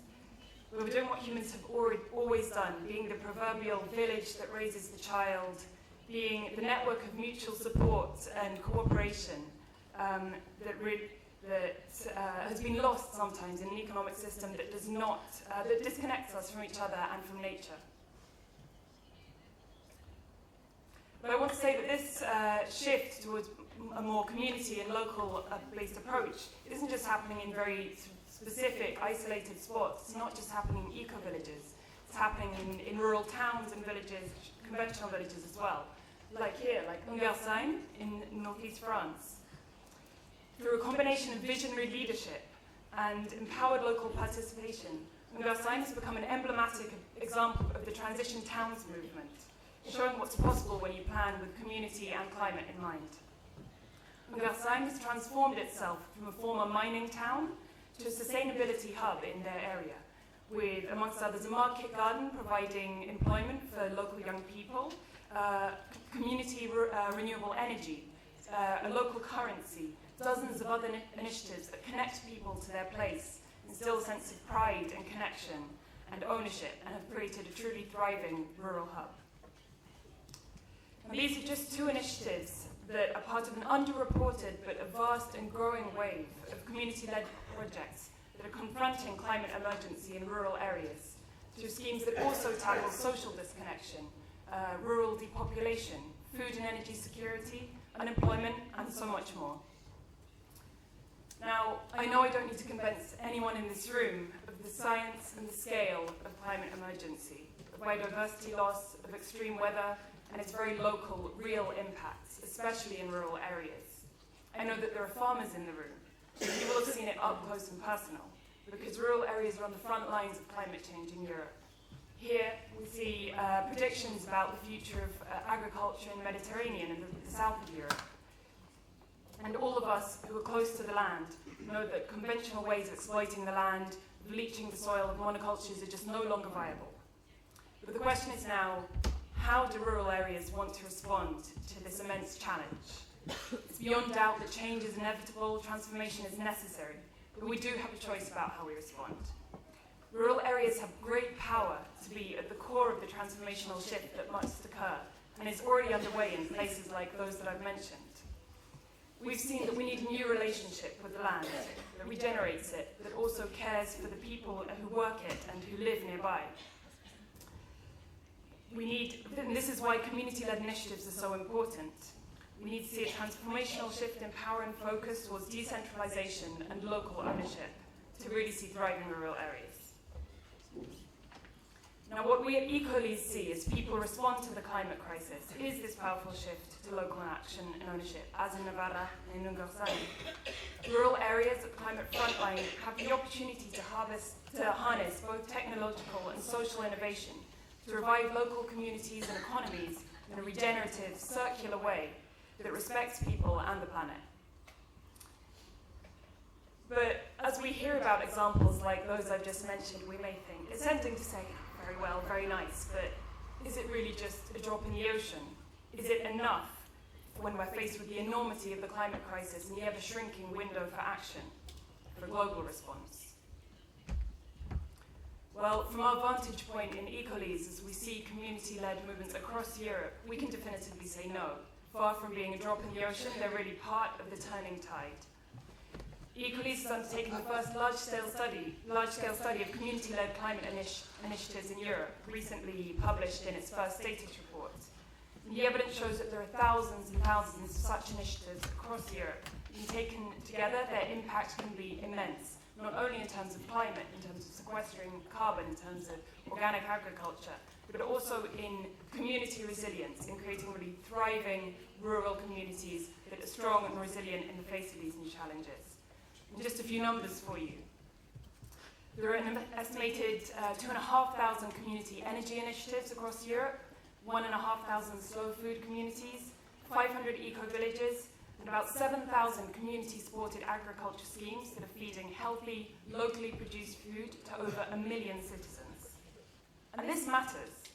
The EU-funded test study found that if only 5% of EU citizens were to engage in effective community-led climate activities, carbon savings would be the equivalent of 85% of the EU's 2020 emissions targets.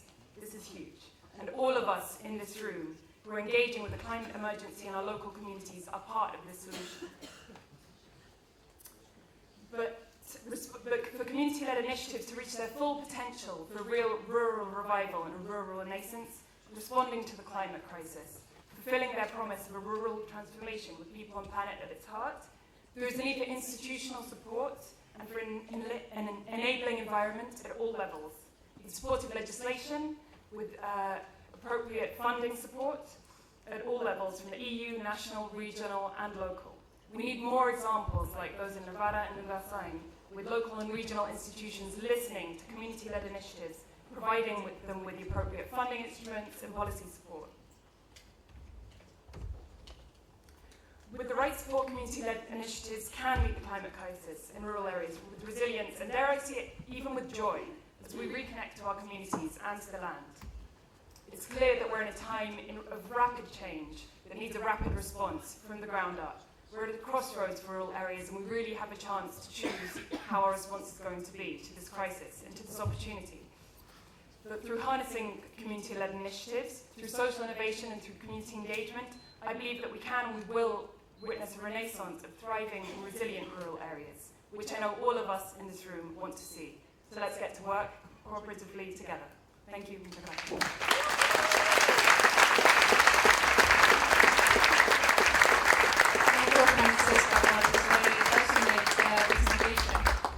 We continue with local examples from Crossroads, and our next speaker is Camille Dressler, who talks about the journey of an island revival.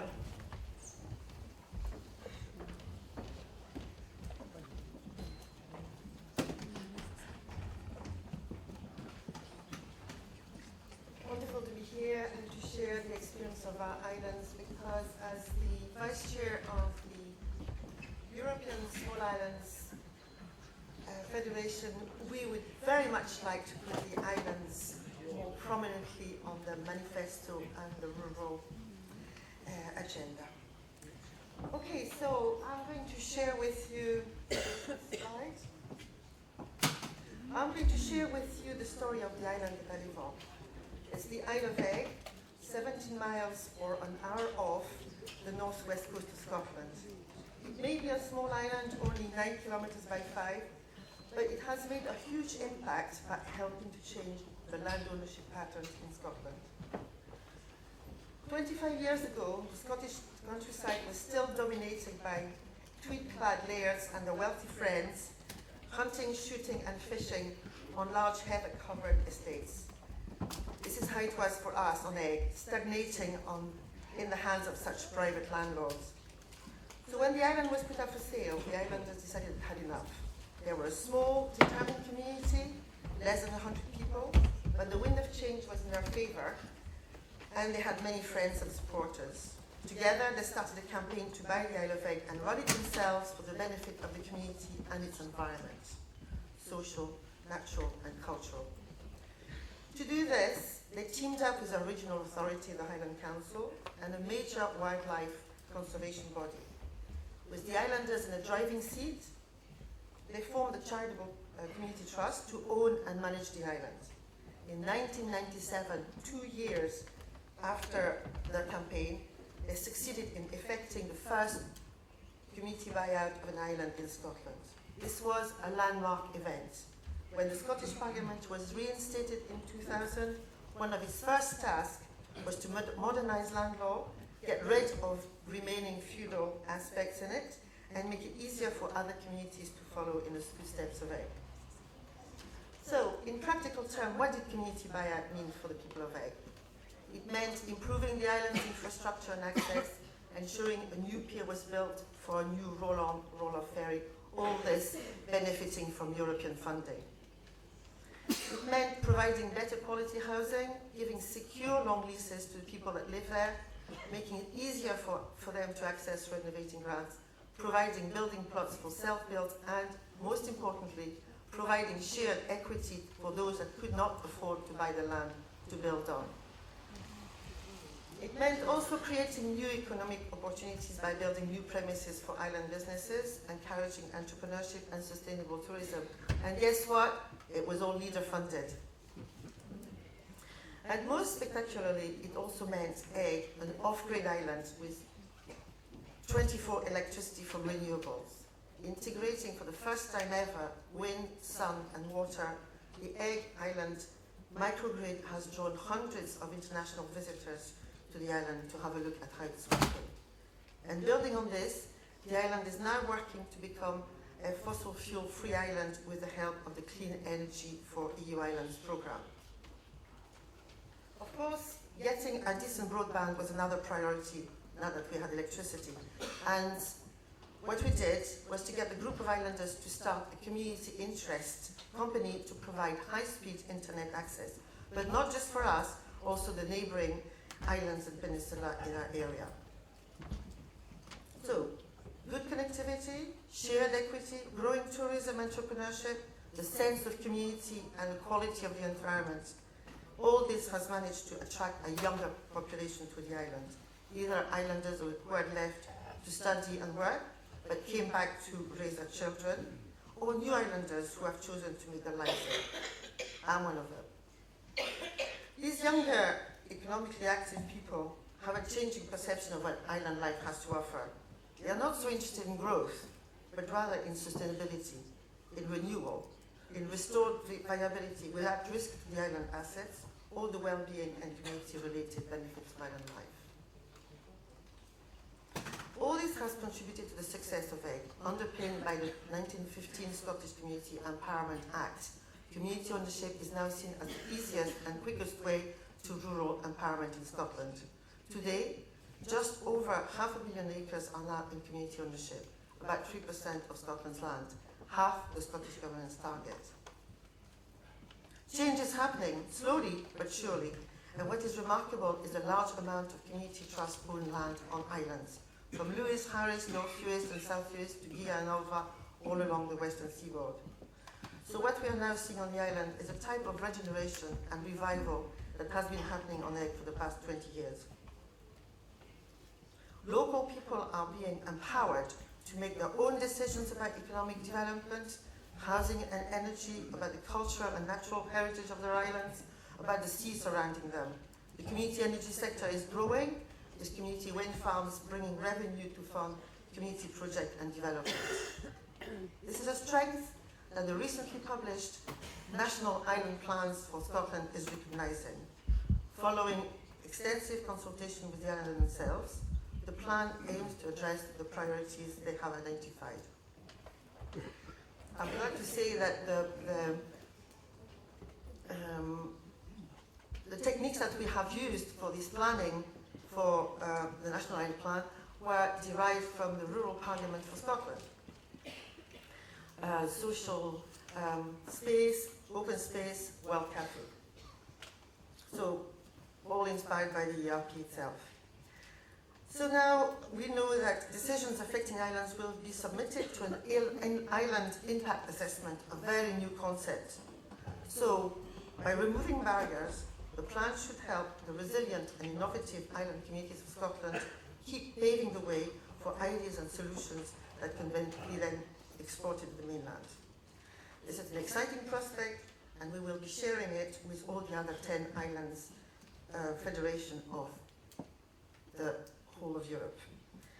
And this is the end of my presentation. Let's talk about islands again later on today.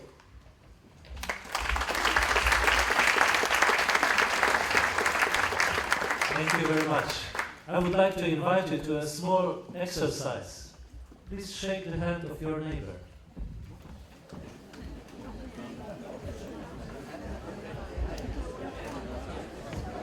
Great. Thank you. Namely, the title of the speech, of the next speech, is With Handshake, and the speaker will be Mr. Gent Imerai.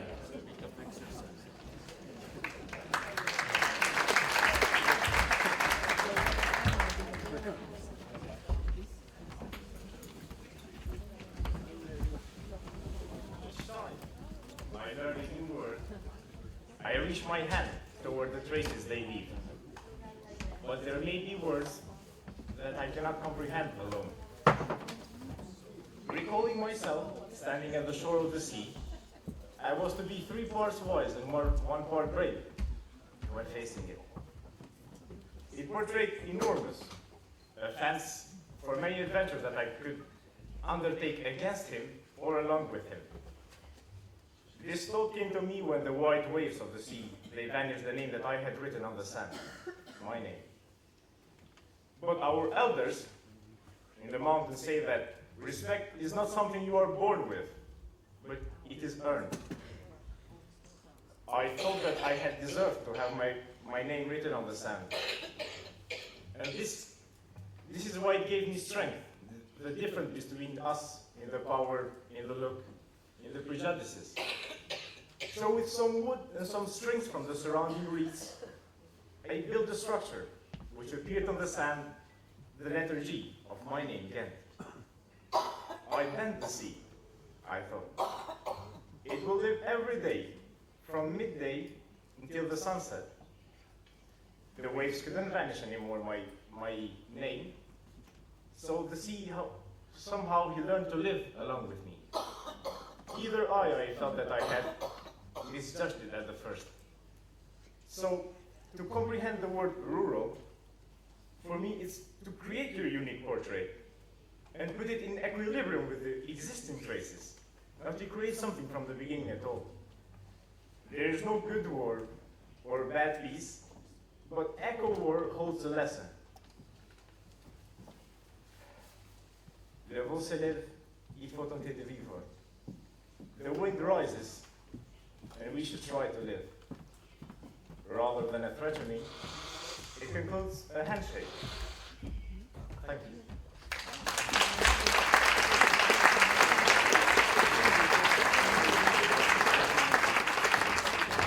Thank you so much.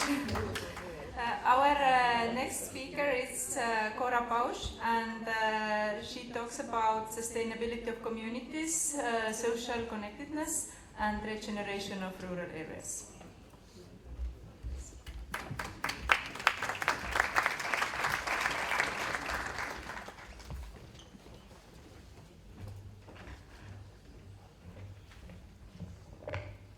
Hello everyone. I'm very grateful to be invited to this event, and I welcome you to my presentation. I'm German, but I'm a member of the community in Los Portales in Andalusia, Spain. Los Portales is an intentional community that was created in 1984 by a group of people that shared a vision and a value. Now we are about 35 people, including children, living together on a 200-hectare property in the countryside about 50 kilometers north of Seville. We share one big building complex and 3 separate houses. We share every meal, and we have a community kitchen and several community spaces.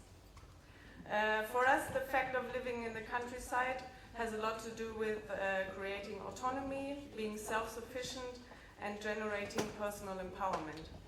Therefore, our objective is to use and develop our own resources. On the ecological level, we are off-grid, and our energy supply is based on solar panels, 2 windmills, and a little water turbine. And we also practice organic agriculture, and we're almost 100% self-sufficient with vegetables from our own garden and olive oil from our own press. We also have a little herd of goats, and we produce homemade goat cheese for our personal supply. We have a strong connection with the natural environment, and our aim is to live in harmony and mutual support with nature. We practice keyline farming to create water retention landscapes, and we practice holistic management to generate fertile soils. Accompanied by reforestation and permaculture practices, we try to regenerate in that way the natural ecosystem of the region. On the economic level, our goal is to generate more and more sources of income within the community. For example, we have an organic bakery, and we are selling our bread on markets in the region and in ecological shops in Seville. We are also offering rural vacations, including meals and accommodation on our property. And we are sharing our knowledge and experience on different topics through offering seminars and workshops in our facilities. There's also financial contribution from some of our members who work outside, for example, in Seville or Madrid. On the social and cultural level, our focus is on human cooperation and the creation of a collaborative vision. We work in close relation to the village, and we are a lot in exchange on different levels with this village. Our community is organized through sociocracy, which are different working circles, and it's a horizontal structure without hierarchy. And we include different social and communication tools in our daily routine, which support harmonious ways of living together. We practice different methods to facilitate group process, to create transparency, and to facilitate conflict resolution. For example, we are using DreamWork according to Carl Gustav Jung.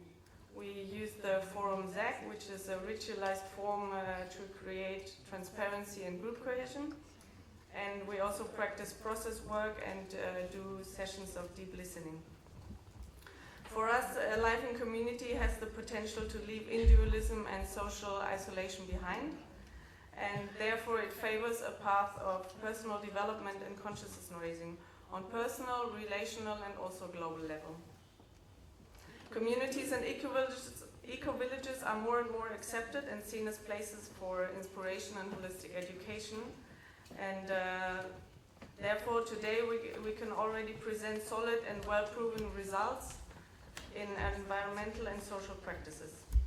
We, Los Portales, accept this as a responsibility, so our objective is to be useful in times of globalization, climate change, and individualism, to transmit our knowledge and experience to other people, projects, and organizations. Los Portales forms part of the Global Eco-Village Network and also of the Eco-Village Network in Portugal and Spain, and we are part of Ecolise. We also offer internships to young people through the European Solidarity Corps, which before was part of the Erasmus+. And we are a host farm for the WWOOFing movement, the Worldwide Opportunity on Organic Farms. There are many different ways to get to know us. We offer experience weeks, we have days of the open door, and you can visit us, as well as we do the volunteering program and seminars. I will be around this weekend, so if you have any interest or questions, you can ask me, and I will also present more in the Market of Initiatives later on. So, thank you very much.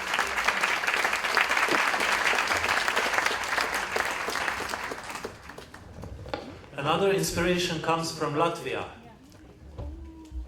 Ms. Santa Smite will tell us something about collaborative river cleanup days. The floor is yours.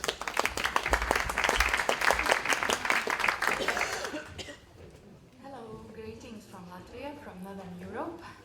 Think globally, act locally. This is a story about community building and rising environmental awareness. I grew up in a small town, Aknīste, which is located in the southeastern part of Latvia, on the border with Lithuania. After I graduated from secondary school, I moved to the capital city and lived there for 10 years. My family and I moved back to the Riga, to this small town, 2 years ago, because my heart belongs to the Latvian countryside. Whilst living in Riga, the beautiful countryside where I grew up always remained important to me. I have been interested in what has been happening in my region and saw what I could do to help this town grow and flourish. Also, my family has always supported the country lifestyle.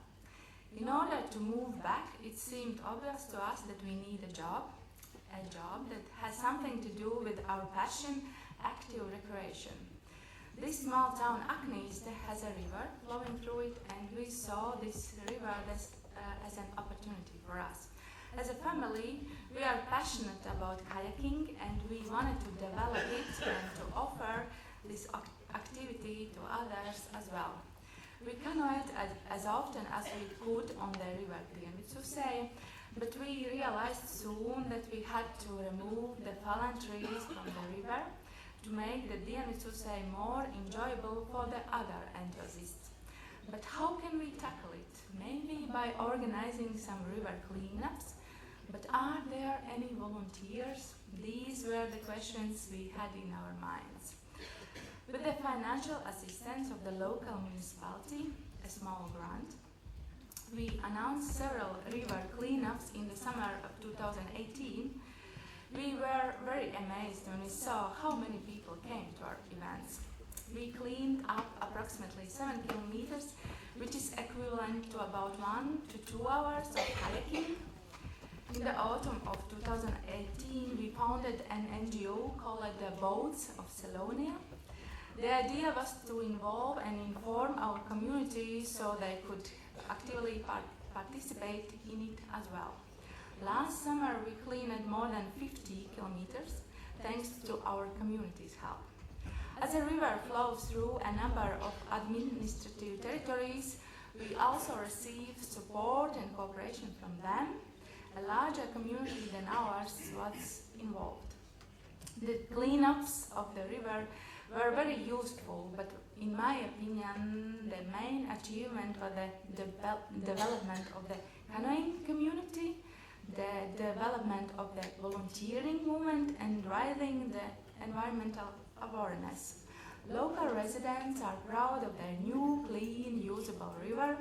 When family and friends come to visit, the river is shown off with pride to them, and everyone goes canoeing and enjoying a healthy outdoor activity. We started with ourselves, and you could too. Start it now. Think globally, act locally. Thank you. My name is Santa Schmidt, and I am a member of NGO Boats of Slovenia.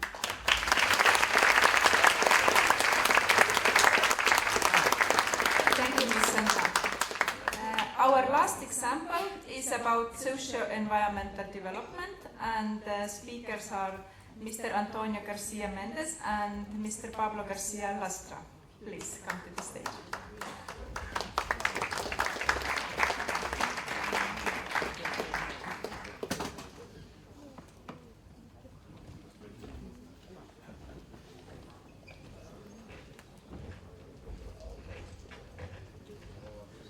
Buenos días a todas y a todos.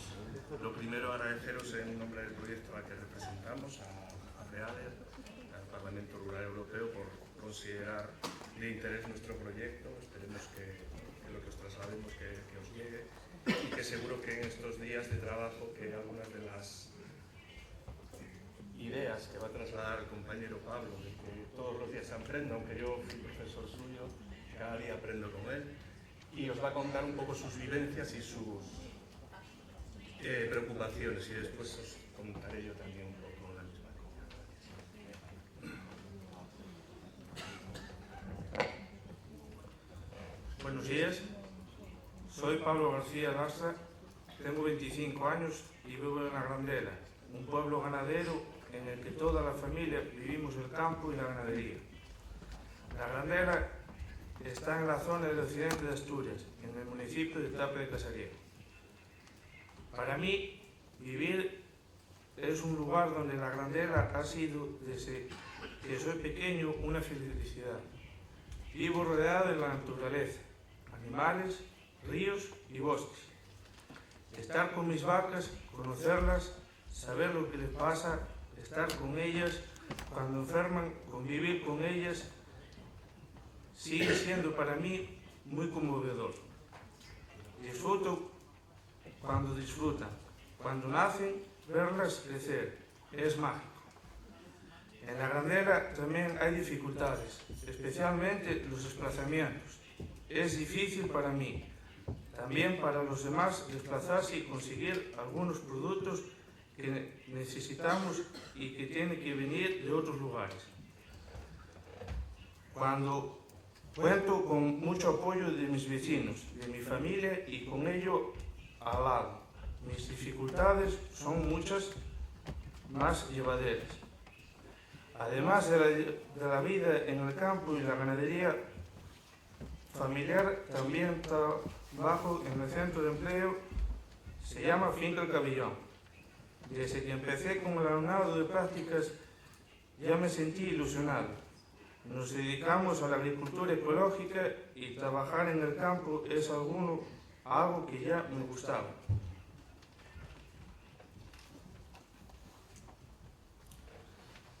Cuando además conocí a mis compañeros y compañeras, me sentí cómodo y tranquilo.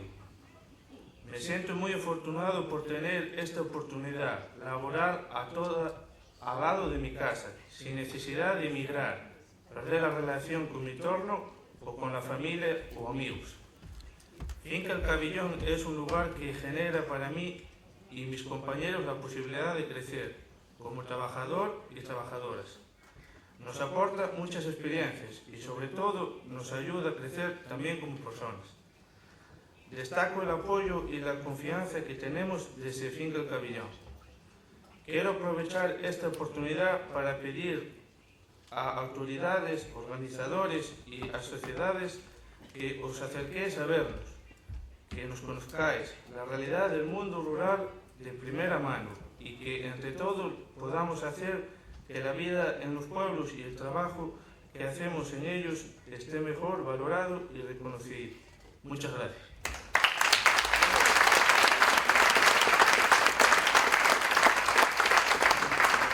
Gracias, Pablo. Un discurso estupendo. Muchas gracias. Pablo y yo somos de Aldea. Pablo ya lo dijo, yo también soy de Aldea y ya se dijo por ahí. Espero que cada vez se van más sitios y que vuelva a ser un orgullo, que nuestros jóvenes no se sientan marginados por vivir en una aldea.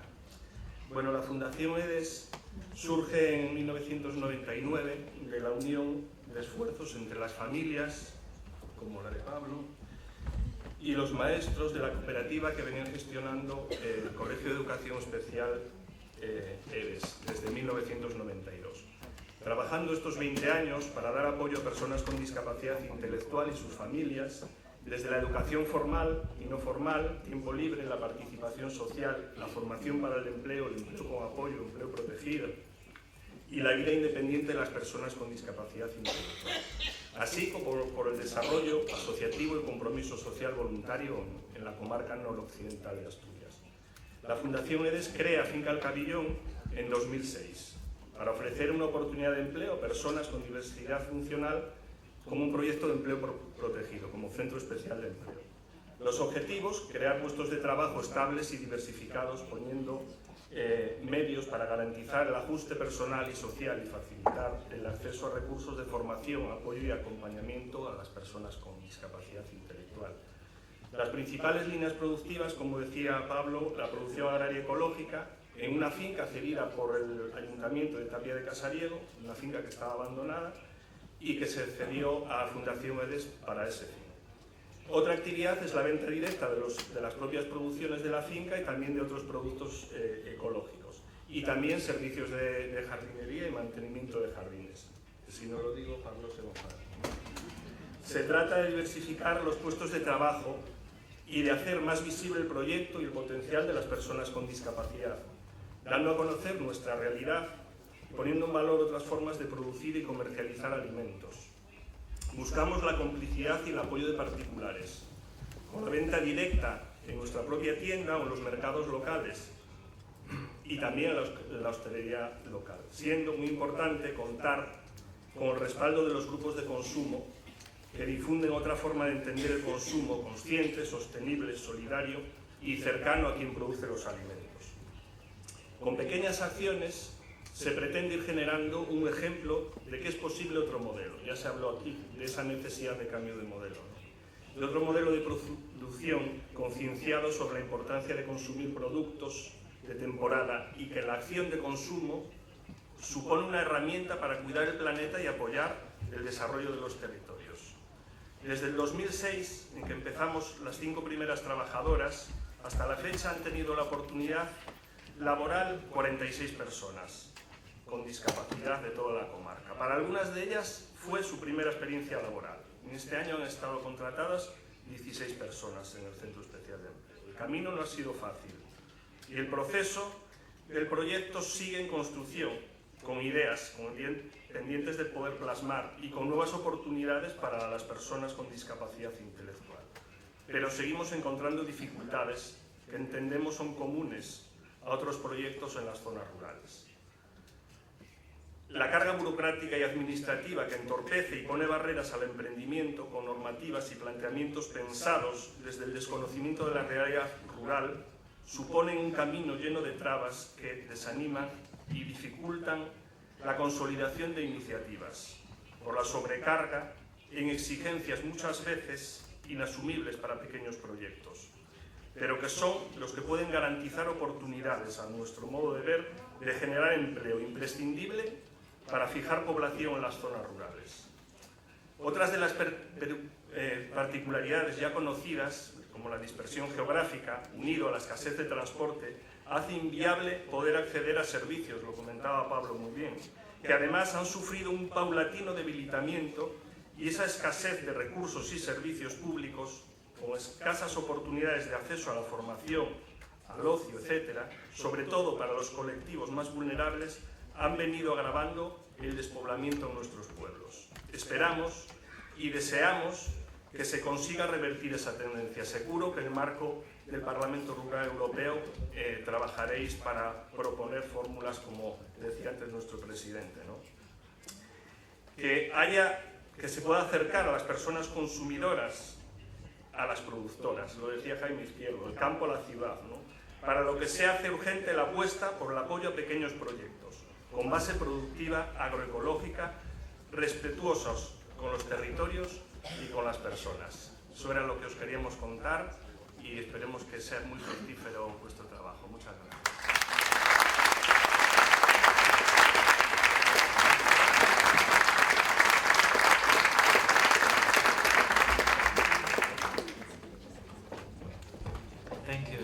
Thank you so much, and on behalf of both moderators, I would like to apologize all the people maybe we said somehow wrong or pronounced wrong your name, so please accept our apologies for that. And yes, now yes, Cora, you have an announcement about the partners meeting. Yes. Today in the afternoon we planned an ERP partners meeting.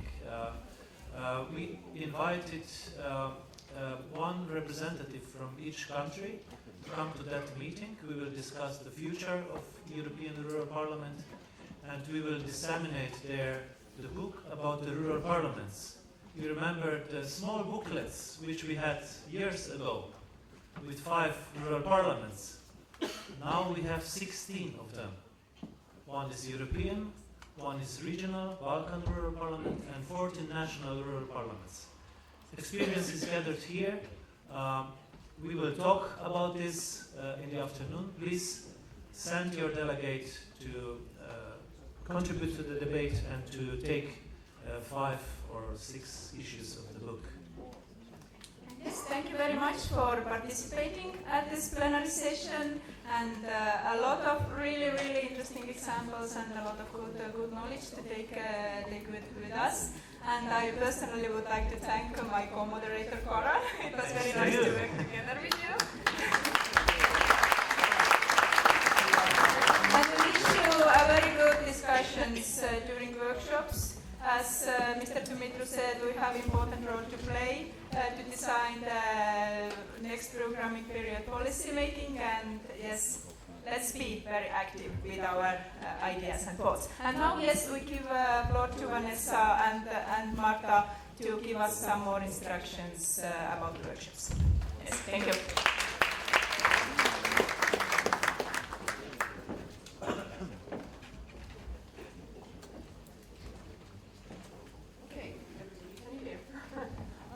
First thing to say, Marta will tell you in more detail.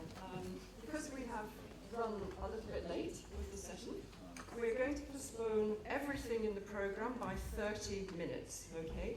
So everything will go ahead in the same way in the program, but 30 minutes later, so it gives you a little bit more time to move around. So basically, just to explain a little bit more. The next thing we do is we go to coffee, which is in the old factory, the Ortis Old Factory, which I think most of you have seen yesterday when you registered. Then we will head to the workshops, the first session, and because it takes 5 or more minutes to get to the workshop venue, which you haven't been to yet, it's up the hill, and Marta will explain to you how to get there. I think you should leave a good amount of time to get there, because you may get lost on the way for the first time. The workshops we're going to run in 2 sessions, as you know, and you've all been told which session you're going to. The workshops have reporters, and they have a leader, and they have a speaker. And basically what we're trying to do is to get from the workshops the main lessons from what you're talking about, both to put, if necessary, into any modifications to the manifesto and declaration, but also in terms of our own learning for the future of ERP's work and for dissemination more widely. So the reporting on these will be very important, and your leaders will try to get you to the right conclusions there. Goran has already mentioned that following the two sessions of the workshop, there will be three things happening. One will be in the old factory at Ortis, which will be the exhibitions of all our national partners. And you can take all your materials there now to start putting those up. There will also, during this period, in the later afternoon, be the two events. One is the ERP Partners Meeting that Goran mentioned. And please, for our partners of the European Rural Parliament, which are our national organisations in the 41 countries, choose one representative to go to that meeting. That's very important. Also, the European partners that we have. The other side of that will be the market of initiatives, which will, both of those will take place in the La Baranga, which is the venue for the workshops. So once you've found the workshops, you will know where these two events will be. Market of initiatives we had last time. It's very popular and it's a great opportunity. A lot of people are going to present their own local projects and things that you will find very interesting there. And then at the end of all that, we will have buses back to your hotels and then back again to the old factory for our international networking dinner, which is always a great event. And at that dinner, there will be also this time the opportunity for various presentations from the stage. And some people have sent films, they've sent all kinds of material. So it will be quite a mixed bag of eating, looking at exhibitions, and watching various things on the stage. Okay?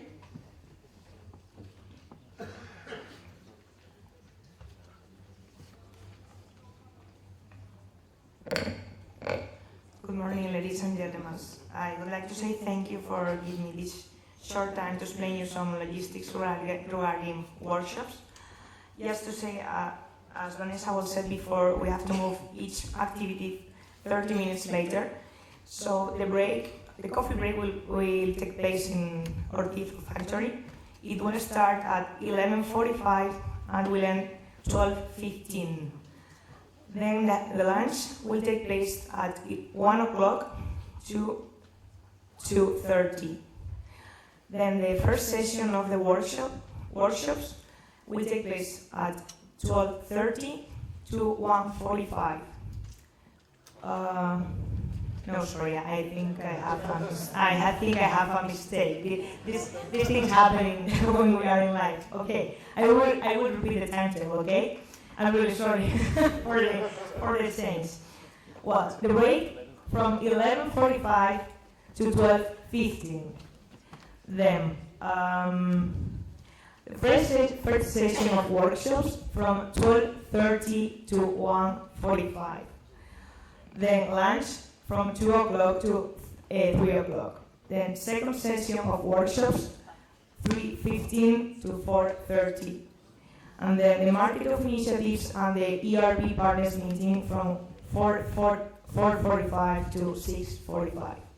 Each workshop room will be fully equipped with flip chart pad, felt pens, post-its, paper in H3, H4, and also with projector and screen, less those two leaders that had notified us that they don't need the computer or projector. There will be also a box at the entrance of La Baranga Multipurpose Center to put your reports from each session, in case you run two, in a box. Please don't forget to put the reports, because this documentation is really important for the ERP members. In case you have any questions, doubts, or you need anything, please ask. Thank you very much.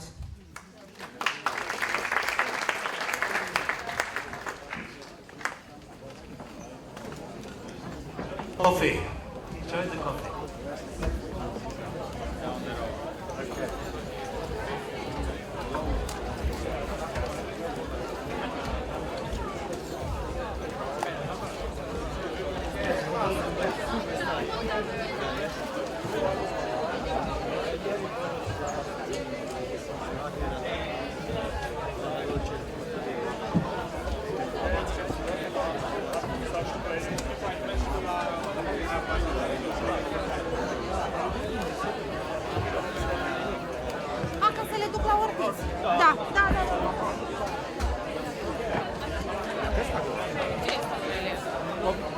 Ojciec Aurelio, żeby też poszła.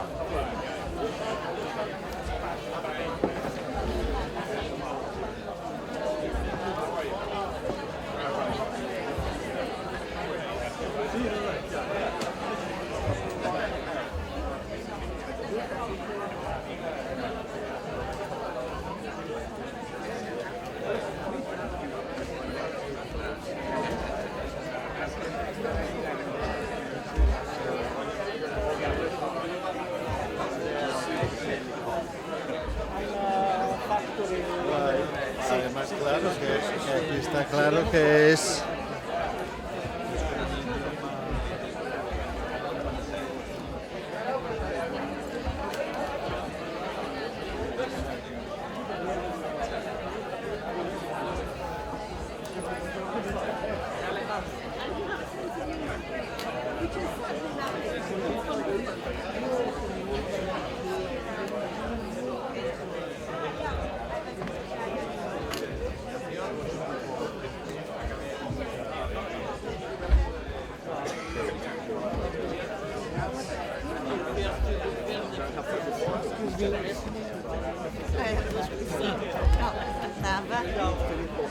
Isto é o modelo do E aqui estava bastante composta. Estava bastante composta a sala.